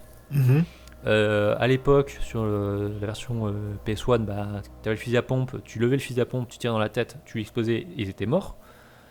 Là, non, tu sais jamais en fait, si tu tires dans la tête au pistolet ou etc., t'as l'impression qu'en fait ça change pas grand chose, quoi. T'as une vieille sensation que finalement, peu importe où tu tires, ça fait pas grande différence. Et à l'époque, quand il tombait par terre, ça a été dit à l'époque quand le jeu est sorti, normalement, quand tu tues un zombie dans la version originale, t'avais une flaque de sang qui disait ok, il est mort. Oui, t'avais un indicateur clair qu'il se relèverait pas, ouais. Voilà, et là, c'est pas le cas du tout, en fait. Ce qui fait que, des fois, tu sais pas en fait s'il va vraiment mort. Alors, moi, je pars du principe qu'ils sont pas morts, je lui tire une balle par terre, je vais vérifier, tu vois. Ouais. Mais en fait, du coup, tu te retrouves à vider tes chargeurs sur des zombies, des fois un peu inutilement. Ce qui fait que tu peux te retrouver plus tard, comme moi, face à un boss avec quasiment plus de munitions parce que t'as gaspillé des munitions bêtement. Alors d'un côté, j'aime bien le fait que la règle soit pas si visible, parce qu'elle était quand même très très visible dans... Envoyer les fils. Voilà, c'est ça. D'un autre, effectivement, t'enlèves de la visibilité aux joueurs, donc forcément, ça complique un peu les choses. Ouais, je sais pas, il aurait peut-être pu trouver un truc pour faire en sorte que tu comprennes, genre... plus subtil, plus subtil, ou peut-être pas le faire systématiquement, tu vois. Non, mais ils auraient pu trouver un truc plus subtil. C'est parce que la flaque de sang, c'est trop visible, et donc du coup, tu réfléchis pas et tu te poses pas de questions. Ou comme dans le 4, où les mecs carrément se liquéfient au sol. C'était encore moins... Hop, disparition magique. Voilà, disparition magique.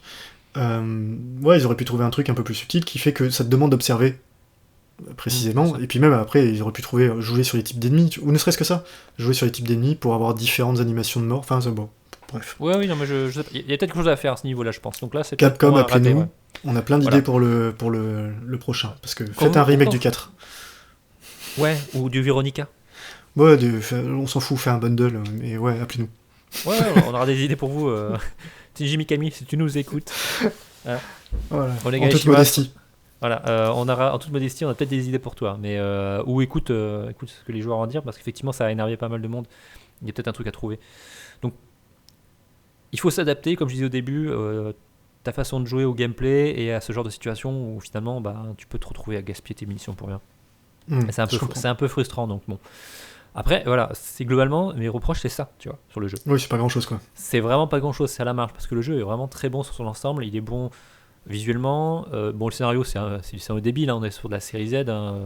Oui. Voilà, de toute façon, moi je vois Umbrella quelque part marqué, je sais que c'est débile. Enfin, depuis le temps, on le sait. Voilà. Quoi. Voilà, donc c'est vraiment un bon jeu, malgré le scénario, etc. On s'en fiche. L'action, c'est cool. Le côté survival, c'est vraiment bien. Il y a rien à y jeter, quoi. Ce jeu, si vous aimez un peu ce type de jeu-là, faut y jouer, quoi. Surtout que là, le 3 arrive. Alors, et puis j'allais rajouter un truc, c'est un jeu qui est soldé depuis 2 mois après sa sortie, il est régulièrement à moins 70%. Oui, sur PC entre autres. Sur PC, on le trouve sans problème en dessous des 20€. Alors moi j'ai toujours pas pris parce que comme je dis, il tournerait pas vraiment correctement, enfin pas suffisamment bien sur mon PC pour que je prenne vraiment plaisir à le faire. Et j'ai suffisamment de jeux dans mon backlog pour l'instant. Oui, garde-le pour plus tard. Quand mais voilà, je le garderai. C'est quelque chose qui est clairement dans ma top liste de souhaits Steam et autres. Oui, après c'était pas cher, même moi quand à l'époque quand il est sorti, je l'avais vu à Carrefour à 42€, un truc comme ça. Ouais, bah tiens, sur PS4. Hein. Ne serait-ce que ça, en ce moment, sur le Humble Bundle, il y a un bundle Capcom, encore un, avec encore une fois, je sais plus combien de Resident Evil dedans. Je crois qu'ils sont quasiment tous en version Steam. Et dedans, il y a un coupon de 50% de réduction pour celui-là. Voilà, bah, voilà. Donc, aucune excuse. Mais non, mais voilà, c'est un très bon jeu qui est vraiment pas cher, donc voilà, profitez-en, quoi. Moi, je le conseille fortement. En plus, il est pas long, c'est bien. D'ailleurs, vous n'êtes pas obligé de faire les scénarios B, etc. Vous le faites une fois avec un personnage, vous avez vu le jeu, quoi. Vous avez pris un bon moment. Vous pouvez refaire éclair et puis vous arrêtez là. Enfin. Ouais.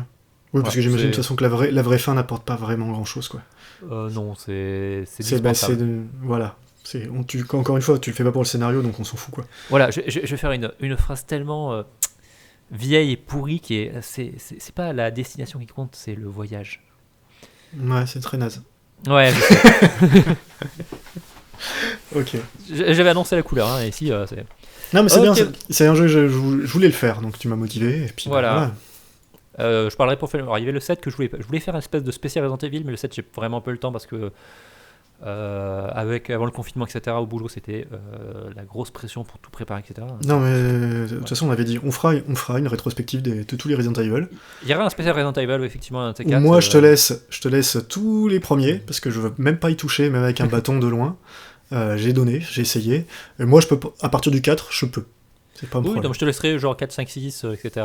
Le 6. Putain, le 6. Ah, le 6. Voilà. Le 6 que j'ai en double, n'est-ce pas? Parce que je l'ai sur PC et PS3. Bien sûr. Non, mais je pourrais parler, entre autres, moi, un qui m'avait beaucoup aimé à l'époque et qui était le premier 3D, qui était le Veronica sur Dreamcast. Car oui, j'ai eu une Dreamcast, je suis un homme de goût. Ouais, je me le raconte un peu, mais d'ailleurs, j'ai vendu ma Dreamcast et ça me fait mal au cœur. Mais j'ai très bien vendu par contre. Bref, ok, Resident Evil 2 Remake, voilà, achetez-les, c'est bien, et on va passer à la suite, le à part ça. C'est ça. Fight, humiliation, excellent, holy shit. Et donc on part dans la rubrique à part ça, les coups de gueule, les coups de cœur, nos petits débats. Alors ce mois-ci, Bruno, tu veux nous parler de quoi ? Alors ce mois-ci, je vais parler déjà d'un jeu que j'ai fait. Alors c'est un hack and slash qui était en promo, je sais plus pour quelle occasion, mais il était en promo. C'est Grim Dawn. C'est un hack and slash du nouveau studio des mecs qui avaient fait Titan Quest avant. Et ça se voit tellement d'ailleurs. Si vous avez fait Titan Quest, Grim Dawn, c'est comme réenfiler des pantoufles, quoi. C'est le même gameplay, c'est exactement la même philosophie. Le problème, c'est que c'est les mêmes défauts aussi. C'est du hack and slash qui se veut moins exigeant qu'un Path of Exile, mais quand même plus profond qu'un Diablo 3. Tu vois, ils essayent d'être une espèce de chaînon manquant, là. Entre les deux, oui. Alors le problème, c'est que, soit, pourquoi pas, effectivement, Unité d'élite. Ouais, pourquoi pas. Il a de l'impact dans les coups, il y a des trucs qui sont pas trop mal.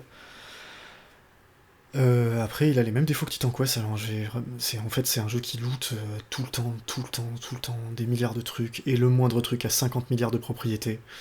Je pense que je deviens trop vieux pour les hack and slash, c'est que je suis pas quelqu'un qui aime minimaxer, tu vois, ses builds. Ça m'intéresse pas particulièrement. Enfin, un petit peu, mais pas à outrance. Et là, franchement, quand tu te retrouves à réfléchir pendant 10 minutes pour savoir est-ce que cet objet, le même objet, enfin, est-ce que celui-là est mieux que celui que j'ai, et que tu sais pas, et que t'es incapable de répondre en regardant les stats, ça me fatigue assez vite. Oui, dans ce genre de truc, tu veux vraiment avoir entre guillemets un calculateur qui va te dire tout de suite si l'objet est meilleur de façon globale. Ils te le disent, alors ils te disent ouais, ça fait plus de dégâts par seconde, mais c'est pas vrai. C'est-à-dire que tu peux pas. Oui, non, mais je veux dire, tu vois, par exemple, il y a beaucoup de stats en fait dans ton objet. Ouais, c'est ça. Tu devrais avoir un truc qui te dit oui, cet objet globalement sera meilleur que celui-là. Ouais. Mais alors que si tu l'as comparé en disant alors celui-là il fait plus de DPS, mais par contre celui-là voilà. il sera plus lent, etc. Mais celui-là il a un stat, je sais pas, contre la glace, mais celui-là ça sera plutôt contre le feu. Et là c'est délirant. C'est-à-dire que pour donner une idée, t'as des dégâts de poison, d'acide, de glace, de feu, d'éther, enfin. Il y a trop de trucs. Alors je sais qu'il y en a qui vont adorer ça, moi perso ça me gonfle, donc clairement, voilà. Ça c'est le premier problème du jeu. Le deuxième problème, c'est que ça drop tout le temps. C'est quand même un hack and slash sur lequel j'ai mis des filtres pour plus m'afficher la plupart des objets, parce que j'en avais ras-le-bol de les voir. Et c'est un jeu qui a des pics de difficulté que j'ai pas compris. Alors j'ai toujours pas réussi à déterminer si le jeu avait une difficulté adaptative à mon niveau, ou pas. Je sais pas.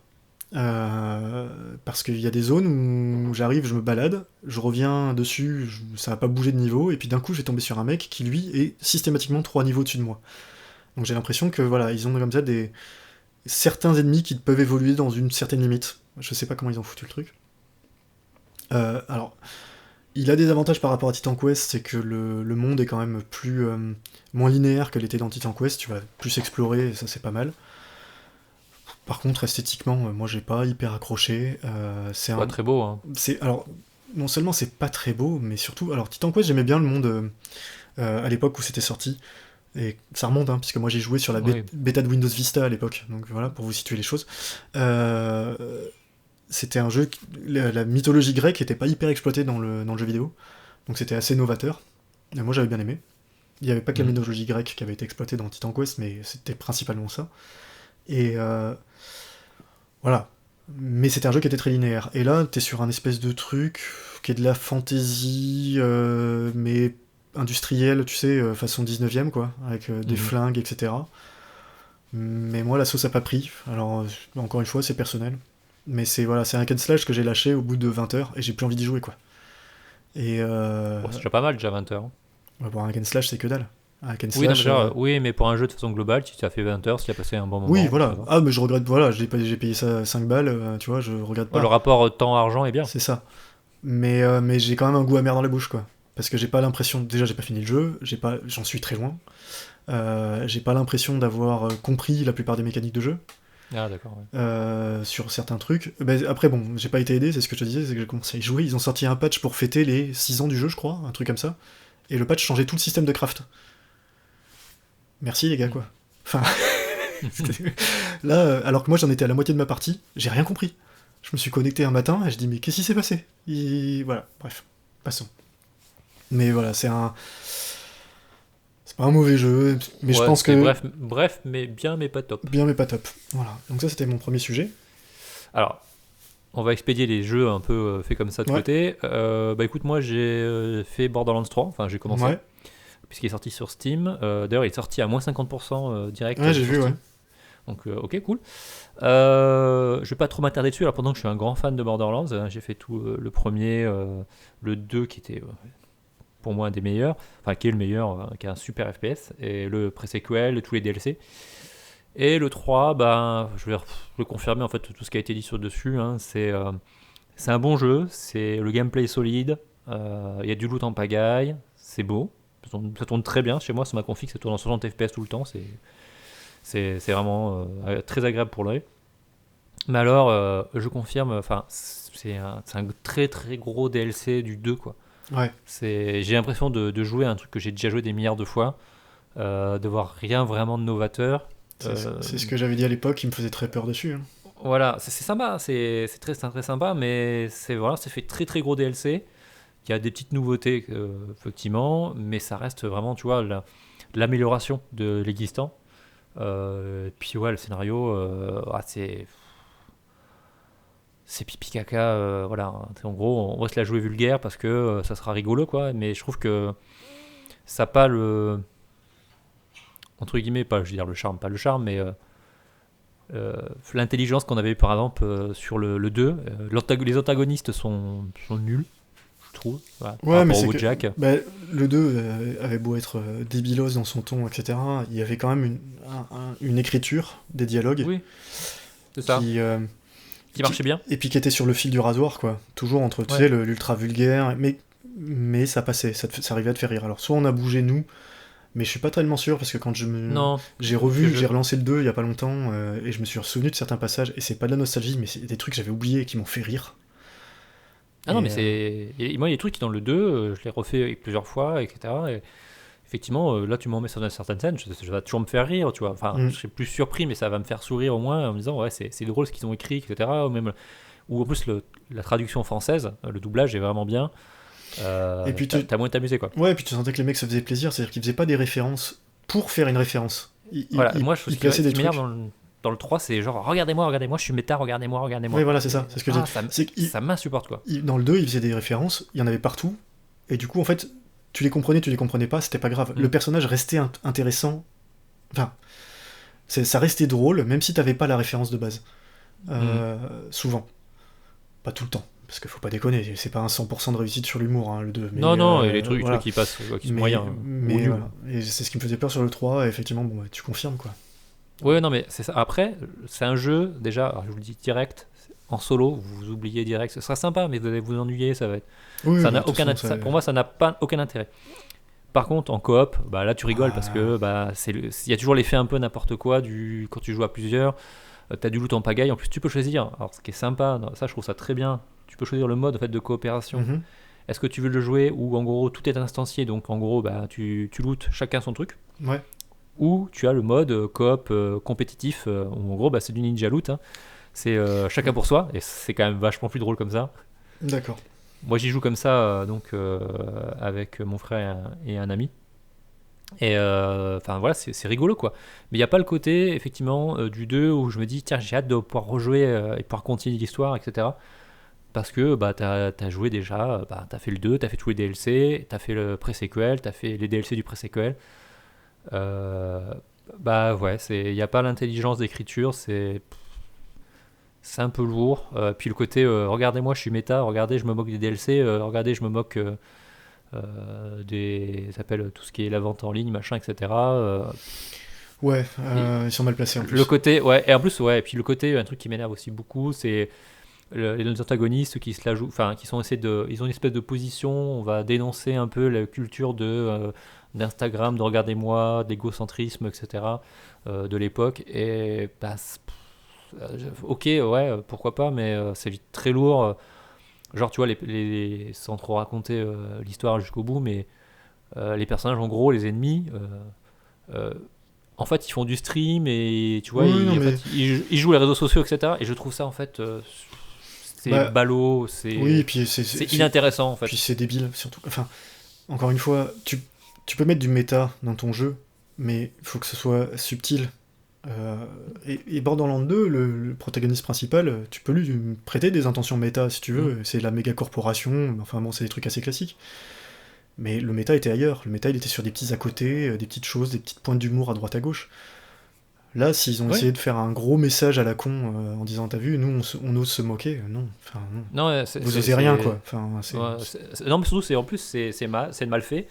En plus, tu vois même, je trouvais que le pré-sequel finalement, c'est bien mieux écrit, bien mieux écrit que le 3. Ah ouais, c'est chaud. Ouais, moi je trouve. Hein, ouais, mais c'est chaud alors. Oui, c'est chaud parce que je trouvais l'écriture de l'histoire du pré-sequel où le BoJack, on voit quand il était encore gentil, etc., avec des bonnes intentions et partir un peu en live. Après, c'est pas parfait.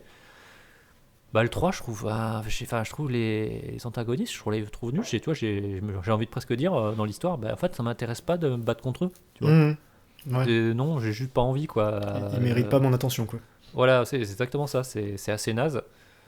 Et puis même, je trouve que le début de l'aventure, il y a, enfin, c'est bizarrement amené. Ça fait vraiment DLC, je trouve. Bref, c'est un bon jeu. Si tu peux le jouer en coop, tu le trouves en solde, je te dis ouais, carrément. Il y a moyen de vraiment s'amuser. Mais ça a plus le génie qu'on a pu avoir dans le 2 et même dans le 1 quand tu sentais qu'il y avait un truc, quoi. Là, je trouve que je suis un peu déçu, et c'est ce qu'on avait déjà discuté. Les mecs, ils ont eu des années de développement. Au final, pour aboutir sur un truc où, je sais pas, ils se l'ont peut-être un peu raconté. Voilà, c'est. Bah, ils ont pas su. Ils ont itéré. Ils ont juste itéré sur leur formule et ils l'ont pas fait réellement évoluer, quoi. Et Ouais, c'est c'est dommage. ça. C'est un bon jeu, c'est sympathique, mais voilà, c'est mal écrit et ça n'a pas le génie que pour avoir les épisodes précédents. Donc bref, voilà Ok. pour. J'ai pas fini, hein, le jeu, là j'ai commencé il y a même pas 15 jours, mais dès le début, voilà, quand tu commences comme ça et que tu as joué déjà, je sais pas, une dizaine d'heures, bon. Oui, tu as déjà une bonne idée du jeu, quoi. Voilà, et donc on avait un petit débat, je le sens. Vas-y. Ouais, mais moi je veux dire, j'ai lu, enfin, c'est toujours pareil. C'est sûrement un effet de prisme des réseaux sociaux, tout ce que tu veux, mais sur Twitter, j'ai vu plein de gens s'emballer à l'annonce de Jedi Academy et Jedi Racer sur. Oui, Pas j'ai vu ça aussi. Star Wars Racer Mm. sur Switch. Alors, ok, Jedi Academy, c'est un jeu que j'ai adoré à l'époque, et Jedi et celui d'avant, Star Wars Racer. Star Wars Racer, mais même celui d'avant, le Jedi Outcast, Mm. qui était le. Pas Jedi Outcast d'ailleurs, enfin bon, Jedi Knight 2, Non. on s'en Ouais, fout, plutôt, ouais. qui était un jeu que j'ai saigné, c'est un des jeux que j'ai plus fait à l'époque, j'ai dû le finir 7 ou 8 fois, et c'est un jeu que j'ai adoré, et encore aujourd'hui, quoi, que je trouve très bon. Moi, je le trouve très bon, parce qu'à l'époque, je l'ai saigné, c'est-à-dire que je lui pardonne plein de trucs qui aujourd'hui sont absolument inadmissibles dans un jeu, il est d'une rigidité pas possible, les combats au sabre, c'est hyper bancal et tout ce que tu veux. Alors les gens qui s'emballent là-dessus, à l'annonce du 3, alors le 3 était un peu mieux sur les combats au sabre, ça reste des jeux qui aujourd'hui ont pris vraiment très très cher, et je vois pas pourquoi on s'emballe là-dessus. Alors surtout, vu le prix auquel ils vont être vendus. Est-ce que je te posais la Voilà. question parce que. Parce que moi, je m'étais dit poser la question en disant, tiens, bah oui, effectivement, aujourd'hui, jouer sur PC, c'est chiant, enfin c'est chiant. Il faut éditer des fichiers de config pour les avoir en 16 neuvième, ce genre de choses. Donc je m'étais dit, pourquoi pas sur Switch, même si ça reste des FPS, alors, tu vois, au pad, bof. Ouais. Et puis j'avais vu le prix, je crois qu'ils étaient à 25 ou 30 balles. Je me dis, mais jamais de la vie, quoi, faut arrêter de déconner. Et Star Wars Racer, c'est la même chose. Ok, c'est un jeu qui a une espèce d'aura, parce que c'était un très bon jeu de course à l'époque, quand il est sorti sur Nintendo 64 et PC. Mm. Enfin bon, sur Switch, des très bons jeux, il y en a, hein, de course, je veux dire. Vous avez Faster NX, là, qui est sorti en même temps que la console, qui est un jeu qui tient vraiment la route, enfin, sans mauvais jeu de mots. Il y a Grip, qui est sorti sur Switch. Alors je sais pas ce que vaut le partage Switch, ça m'inquiète un peu. Moi j'y joue sur PC.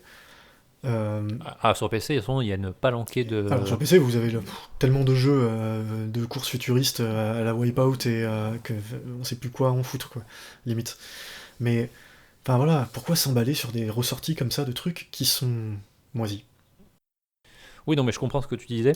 Moi, je suis d'accord, hein. Il y a plein de jeux comme ça, de vieux jeux qui étaient un peu cultes à l'époque ou qui ont eu un certain succès et qui ressortent et les gens s'excitent en disant ah, c'est trop bien, on pourra rejouer à ça, etc. Alors que, comme je disais précédemment pour Resident Evil 2 Remake, bah, les vieux jeux, bah, s'ils n'ont pas été refaits, moi je peux y toucher, quoi. Je préfère que ça reste dans mes souvenirs parce que.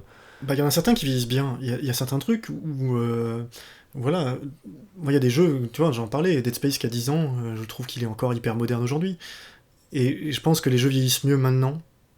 Les jeux ces 15 dernières années vieillissent mieux que les jeux qui ont 20, 25 ans. Ah non, mais les jeux qui sont des début des années 2000 ou des années 90, même fin Bah, 90, les débuts de la 3D, c'est une période dégueulasse, quoi. c'est un Et cauchemar. c'est un cauchemar. Et il a fallu attendre 15 ans avant qu'on ait vraiment des trucs corrects. Mais voilà, donc c'est tout ça. C'est rejouer aujourd'hui à Half-Life. Voilà, Black Mesa, c'est bien. Oui, voilà. Half-Life, c'est chaud, quoi. Et voilà, et les Jedi Knight 1 et 2, enfin le 1 j'adore, d'ailleurs en passant, mais j'aimerais qu'ils me fassent un vrai remake. de celui-là. Il le mérite. C'était un jeu qui avait des trucs géniaux, mais qui aujourd'hui est injouable. Jedi Knight 2 et 3, donc qui ressortent sur Switch, c'est pareil. Bah là, il faut C'est des jeux qui méritent quelque chose. Prennent le moteur du Star Wars qui est sorti là avant Noël, donc j'oublie déjà, tout le monde a oublié le nom. Fallen Order. Voilà, et puis qu'ils nous refassent avec ce moteur-là. Mais c'est ça, c'est que. Exactement. Il y a de quoi faire, quoi. C'est. Mais bon. Bah, Voilà, c'est des projets qui ressortent pour faire un peu d'argent. Ouais, non, ça va. mais après, si c'est vendu pas cher, tu vois, si c'est vendu moins 10 euros, ça me choque pas trop. Mais c'est ça. Chacun fait ce qu'il veut, etc. Mais qu'on te ressort des jeux dans lesquels où finalement le portage est un peu limite et qu'on te le ressort ça à 25 euros ou 30 euros. Mais en plus, c'est que c'est des jeux qui n'ont même pas besoin de portage. La Switch est clairement capable de balancer la puissance d'un PC d'il y a 20 ans. Oui, non, mais donc, je veux dire, voilà. tu relisser un peu les textures, refaire un peu les menus, tu vois, des bricoles. Oui, des bricoles, ouais. Oui, non, je suis d'accord. Non, mais effectivement, moi, il y a des gens, je sais pas, il y a des gens qui s'excitent pour des vieux jeux. Moi, je trouve que c'est un peu de la facilité, je trouve, par certains éditeurs. J'ai appris par exemple qu'il ressortait Shadowman. Est-ce que tu te souviens de Shadowman, toi? C'est un nom qui me fait. Je baume là-dedans, mais. Ouais, c'était l'affiche d'un type, d'un métis black avec un crâne dans la main. Oui, un truc. Tu vois, un jeu sur fond de voodoo. Voodoo, voilà, oui, je vois très bien. Attends, c'est un TPS. Je vois la boîte. Ah, c'est horrible. C'est un TPS hyper bancal, alors qu'il y avait des trucs intéressants. La musique, de mémoire, la musique était pas trop mal. Enfin, il avait une proposition avec une ambiance un peu particulière. Donc je pense qu'il peut être culte pour quelques personnes. Mais oui, mais effectivement, j'ai vu qu'ils faisaient aussi, ils ont annoncé le remake un remaster de Sin aussi, c'est pareil, tu vois. Sin, pitié quoi. Oui, non, mais. Mais c'est avec toi que j'en ai blagué il y a quelques semaines, avant qu'ils annoncent le truc. Oui, on en parle en disant, c'est horrible parce que c'est ultra vulgaire, C'en est à côté de Borderlands, c'est le jeu de la finesse avec le petit doigt levé quand tu prends ton thé, quoi. Oui, c'est exactement ça. Voilà. Donc c'est pas drôle. Il y a des choix, il y a des choix un peu bizarres je crois de faciliter un petit peu. On va récupérer un jeu, il y aura quelques mecs dans un coin qui vont trouver ça bien et qui vont le racheter. Ouais, et puis on liste des textures et puis c'est fini. Voilà. Bon. Et puis surtout que ça, c'est des jeux typiquement. Enfin, vous avez pas le temps de jouer, vous infligez pas ça. Voilà. Vous y jouerez pas. Tu l'achètes, t'y joues une demi-heure parce que tu essaies de te souvenir de comment c'était. Et voilà. Et je suis le premier crétin à le faire. Hein. J'ai racheté. Moi, c'était dans un bundle, donc c'est pas tout à fait pareil. J'ai tenté de refaire Shadow of the Empire. Je sais pas si tu te souviens de truc. Voilà, j'y ai joué 10 minutes. Au bout de 10 minutes, j'ai dit. Jamais de la vie, quoi. Pour moi, il y a deux cas de figure, tu vois. Je vais prendre deux exemples là, de jeux que j'ai rejoué très récemment. J'ai rejoué par exemple à Total Annihilation, que j'ai acheté en solde sur Steam à 2,50€. Tu vois, typiquement, le jeu, il est juste porté pour qu'il fonctionne sur un PC moderne. Ça marche très bien. Ça m'a coûté 2,50€, c'est la moitié d'une pinte à Bordeaux. Hein. Coucou les Parisiens. Et du coup, tu vois, j'ai joué, j'ai fait une partie de 2 heures, je me suis éclaté parce que c'est un de mes jeux préférés de tous les temps. Mais ça me suffit, tu vois, pour ce prix-là, c'est pas grave. Tu vois, si je joue plus après derrière, ça m'a coûté 2,50€. Oui, mais c'est comme moi quand j'avais refait les Dungeon Keeper. Voilà, c'est ça. J'avais insisté parce que j'avais eu le temps à ce moment-là et donc je les ai finis. Et tu l'as payé une misère. Et à côté, j'ai acheté récemment le Age of Empires 2, la Definitive Edition, voilà, HD, la version qui est sortie là au mois de novembre. Qui a été entièrement refaite avec le pack de texture 4K, etc. Tu vois, il y a eu un boulot dessus, tu peux y jouer en ligne, etc. Ils ont travaillé, tu vois, le jeu, ce qui fait que tu rends le jeu, tu vois, agréable à jouer. Tu retrouves les sensations de l'époque, mais c'est cool à jouer aujourd'hui, tu vois. Et d'ailleurs, il a vraiment un petit succès, etc. Il y a pas mal de streamers qui l'ont repris, il y a des compètes dessus, etc. Tu vois, qu'il y a eu un boulot qui a été fait, quoi. Mais faire des portages de FPS un peu bancal, tu vois, des jeux 3D du début des années 2000, fin 90. Qui sont pas forcément déjà cultes, déjà, tu vois, et juste de faire des portages comme ça, je trouve ça facile et inintéressant en fait. Oui, non, mais voilà, c'est exactement ça. Et que je pense qu'il y a vraiment beaucoup mieux à jouer à côté dans du récent ou même il y a quelques années, comme tu disais, d'une dizaine d'années, plutôt qu'aller s'infliger des vieux jeux parce que sous prétexte qu'à l'époque, c'était top quoi. En fait, vu le nombre de jeux indés qui peuvent être très courts d'ailleurs et très intéressants et des trucs, avec 30 balles aujourd'hui, les prix des jeux n'ont jamais été aussi bas sur PC avec 30€. Ouais, et puis tu vois, Star Wars Ascent, tout le monde avait fait, ça a eu un peu de succès, mais c'était un chouette jeu. Mais comme on dit, après, sans plus, des bons jeux de course futuristes, il y en a moult. Oui, puis pas cher en plus. Et pas cher, Grip, très bien. C'est quoi, comment il s'appelle? Formula 0? Oui, Non, comment il s'appelle? oui, je l'ai, celui-là, sur, effectivement. Mais je sais plus comment il s'appelle, mais c'est très bien. Et puis si t'as une PS4, ben, t'achètes le compile Wipeout Omega. Mais c'est ça. Il coûte une misère et vous avez juste le meilleur jeu de course futuriste qui existe. Il n'y a rien de mieux que ça. Si, F0GX. Ouais, mais bon, pareil, F0 Ouais, GX, on en débattra un jour. F0 GX, c'est bien. Sauf que l'autre, tu peux y jouer à 60 FPS, en 4K, etc. Tu vois. Non, je dirais rien. Ouais, voilà.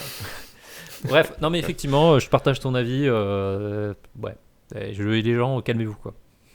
Ouais, voilà, ouais. Ah, les gens s'excitent. C'est un peu ce que j'avais dit il y a quelques temps dans un débat en disant arrêtez de vous exciter sur les trailers, arrêtez de vous exciter sur les annonces de trucs comme ça. Voilà.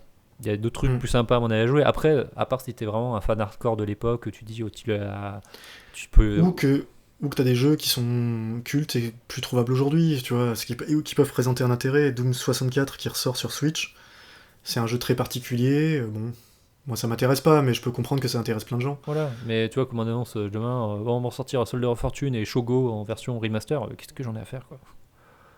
Bah ouais, c'est comme. Excuse-moi, mais le remake de Command & Conquer. Oui, non mais. Ok. Voilà, tu vois. Et de Red Alert, j'en ai absolument rien à secouer. Par exemple. Ouais, non mais oui, moi pourtant je suis un gros fan de Command & Conquer, je l'ai vu, j'ai fait Moi aussi. ça peut être cool, mais finalement je le prendrai jamais.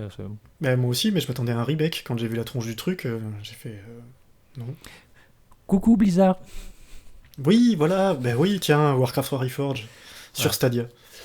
Bref, bah écoute, ouais, je suis d'accord avec toi. Et puis dernier, un petit point de débat intéressant pour ce mois-ci, puisqu'il y a quand même un gros truc qui est sorti, annoncé il y a quelques semaines et qui est une grosse surprise. Oui, mais non. Le coronavirus, ça se joue pas. Mais ça va coûter cher aussi un peu comme ça. C'est la sortie d'Alix en version VR, le nouveau Half-Life. On n'en parle pas. Alors. Comment claquer un PEL? Comment justifier au banquier que je veux 3000 € de découvert juste pour pouvoir jouer à Alix? Voilà, je pense qu'il y a beaucoup de gens qui vont claquer leur PEL pour ça. Donc Alix, qui est donc un nouveau jeu dans le monde univers de Half-Life, qui se situe avant le 2. 5 ans avant le 2. Voilà, c'est ça. Et en fait, bon, alors pourquoi on en parle? Parce que déjà, c'est un jeu de chez Valve. Ce qui n'est pas arrivé depuis... Voilà, depuis leur jeu de cartes, non? Sur Dota, ouais, c'est ça. Je sais pas comment il s'appelle, le truc que tout le monde a oublié, là. Je veux plus savoir. Oui, tout le monde s'en fiche. Et donc, du coup, c'est un jeu qui se passe dans l'univers de Half-Life, en VR. Et on joue Alix, donc, un des protagonistes de Half-Life 2. Qui aide Gordon, et en fait ce qui fait du génie de ce jeu là c'est son gameplay quoi, où tu peux faire globalement à peu près tout et n'importe quoi. Ça a l'air d'être la même révolution qu'était Half-Life pour les FPS ou Half-Life 2 pour les FPS voilà. À l'époque, donc c'est un jeu qui transpire les bonnes idées avec toujours cet univers très particulier d'Half-Life mais qui me résonne toujours autant chez moi. C'est de dystopie totalitaire, effectivement, oui. qui a l'air de vraiment super bien marcher. Ouais, non, c'est ça. Donc c'est un jeu qui a l'air incroyable. Tout ce que j'en vois me fait tellement envie que bon. Mais j'ai pas de casque réalité virtuelle, j'ai pas le PC pour le faire tourner, donc ça fait un peu cher l'investissement. Voilà, c'est juste pour en parler vite fait, mais effectivement, il faut avoir un casque plutôt assez haut de gamme pour pouvoir y jouer correctement. Donc. En plus, apparemment. Ouais. Idéalement, donc, il faut avoir le Valve Index, qui est leur nouveau casque, qui est adapté pour le jeu, qui est fait en gros qui est un peu le jeu porte-étendard pour ce casque-là. Petit bundle vendu 1079 €. C'est ça. Le jeu est offert au ce prix-là. Bah ouais, super. Oui, génial.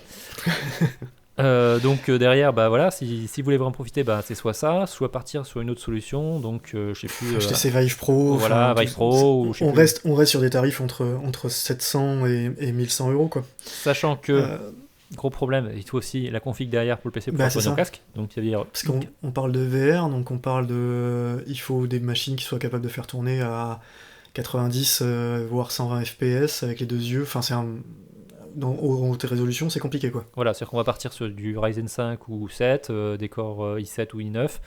On va partir sur de la 2080, 2070, peut-être sur les 1080 GTX, 1070, peut-être qu'il y a des moyens. Alors apparemment celui-là est quand même pas très gourmand, justement, il est très bien optimisé.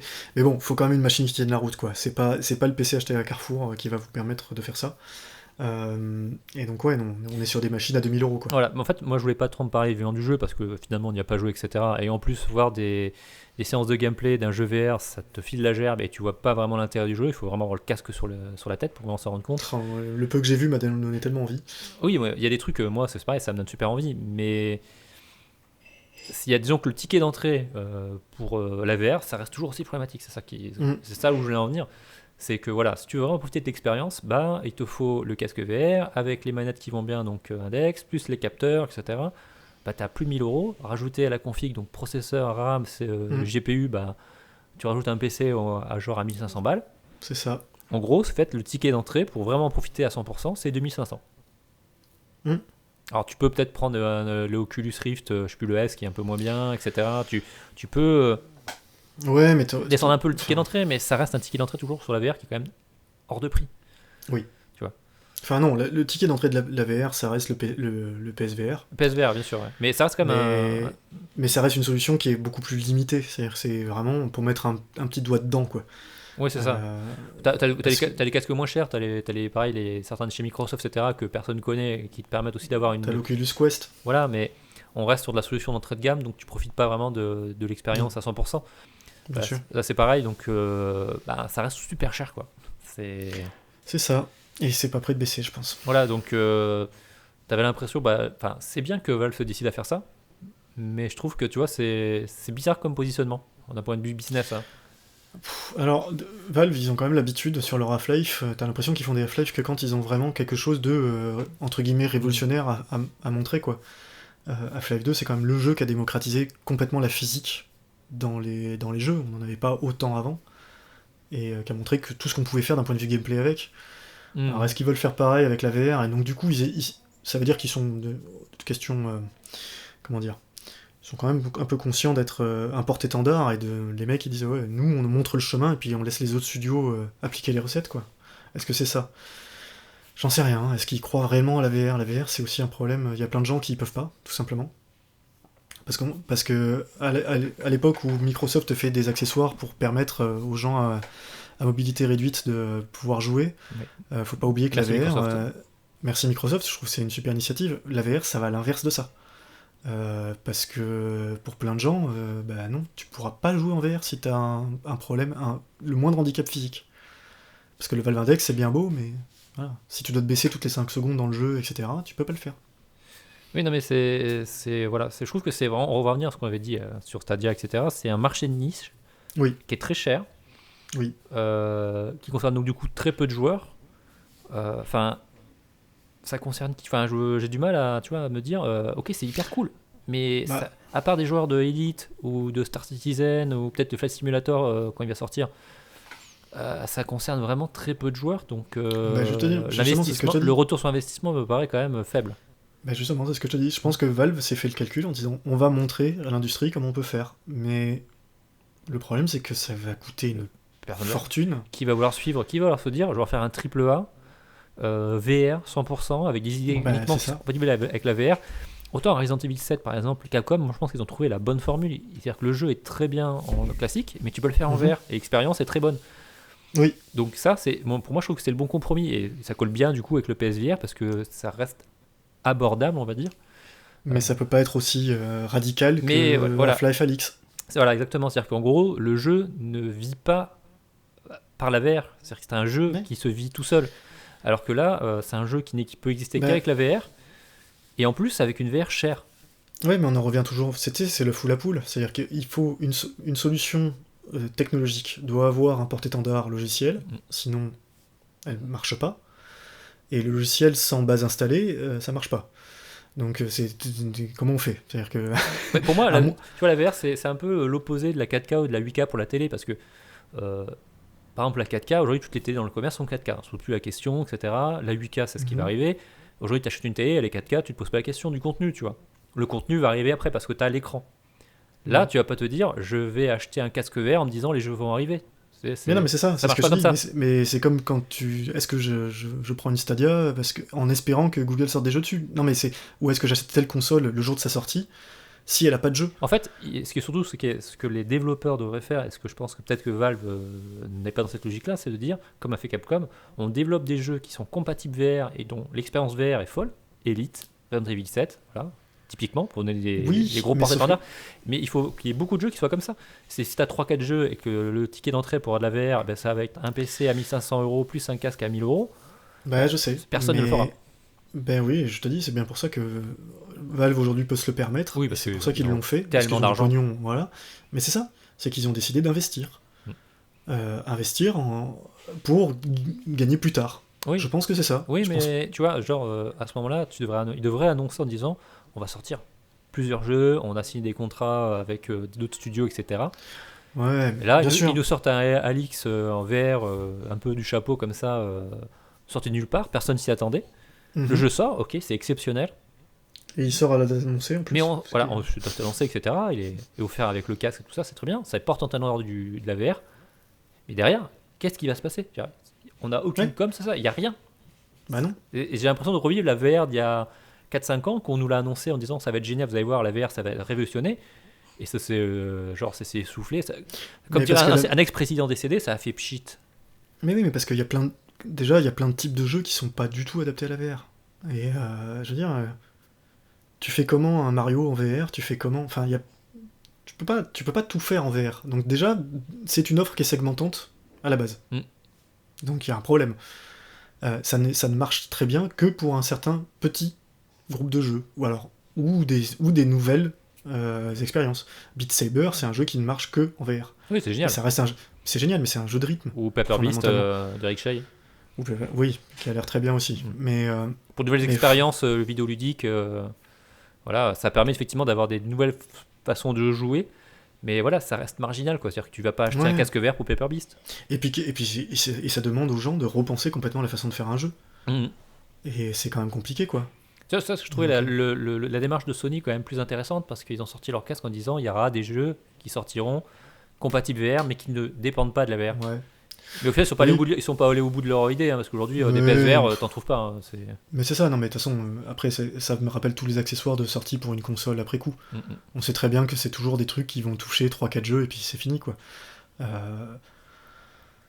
Bref. Non, mais... pour dire, j'ai l'impression qu'on revient encore à la même histoire, en fait, entre guillemets. Ouais, la VR c'est génial, et puis au final, bah non, ça ira pas plus loin, quoi. Ça va s'essouffler rapidement, parce que tout le monde dira c'est le meilleur jeu. Des gens qui auront la chance de pouvoir y jouer diront que c'était un jeu exceptionnel, culte, mais personne n'y jouera. C'est ça, mais je pense que ça va rester, malheureusement, ça va être ça, c'est que quelques personnes vont, comme tu dis, vont dire il est culte, mais... Voilà. Bah écoute, on va conclure sur ce long épisode spécial Covid-19 sur cette note un peu triste quand même. Ouais. Parce que c'est quand même pas très joyeux, mais bon, c'est pas grave, hein, on a plein d'autres jeux à jouer.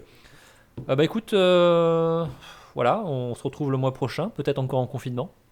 Ça a l'air. Mon avis, ça a l'air parti pour. On sera probablement peut-être sur la fin du confinement, je l'espère.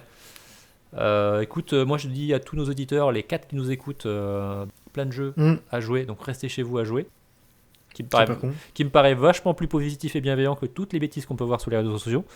Oui. Donc dans cette période un peu trouble et un peu anxiogène, écoutez, il y a plein de jeux super à jouer, des jeux super cool. Donc changez-vous les idées. C'est pour ceux qui sont chez eux à rien faire, bah, jouez à des jeux vidéo. Oui. Et puis il y a tellement de propositions qui sont incroyables. Voilà, abonnez-vous. Aussi, sur notre fil Twitter, vous pouvez. Hein. Voilà, je partage des trucs de temps en temps, rigolo, j'essaye. Oui, d'ailleurs, voilà. Hein. Allez vous abonner à notre compte Twitter parce que, effectivement, Bruno met sur le fil tous les jeux gratuits qui sortent, tous les promotions de jeux intéressants qui peuvent être cool en famille, etc. à partager. Donc, ça, c'est bien. Donc, allez. J'essaye. Donc, surtout en cette période où finalement on peut facilement s'ennuyer, bah, c'est l'occasion. Voilà. Inscrivez-vous sur Epic Games Store, il y a des jeux gratuits. Créez-vous un compte sur Twitch et un Twitch Prime si vous avez l'Amazon, il y a des jeux gratuits aussi. Et puis il y a des promos. Là en ce moment j'ai l'impression qu'ils font pas mal de soldes. Hein. J'ai la sensation qu'ils se disent il y a peut-être de la thune à se faire donc. Il y a pas mal de soldes chez Ubisoft, il y a pas mal de soldes un peu partout. Il y a les Humble Bundle qui sont encore très intéressants. Il y en a beaucoup là en ce moment. Non, il y a moyen encore une fois. Moi j'ai dépassé les 600 jeux PC. ma ludothèque est en expansion très rapide ces derniers temps, parce qu'avec tous ces soldes et tous ces bundles, tous ces jeux offerts tout le temps là, c'est délirant. Moi j'ai raté de compter, donc... Bah moi c'est un logiciel qui me l'affiche en fait. Oui, je sais que tu peux voir, mais je n'ai pas envie d'aller voir. Bref, on va finir sur ça. Écoute, merci Bruno, merci à tous. Voilà, prenez bien soin de vous et de vos proches, restez chez vous, et on se retrouve le mois prochain. J'espère pas en confinement. Allez, à plus. À plus.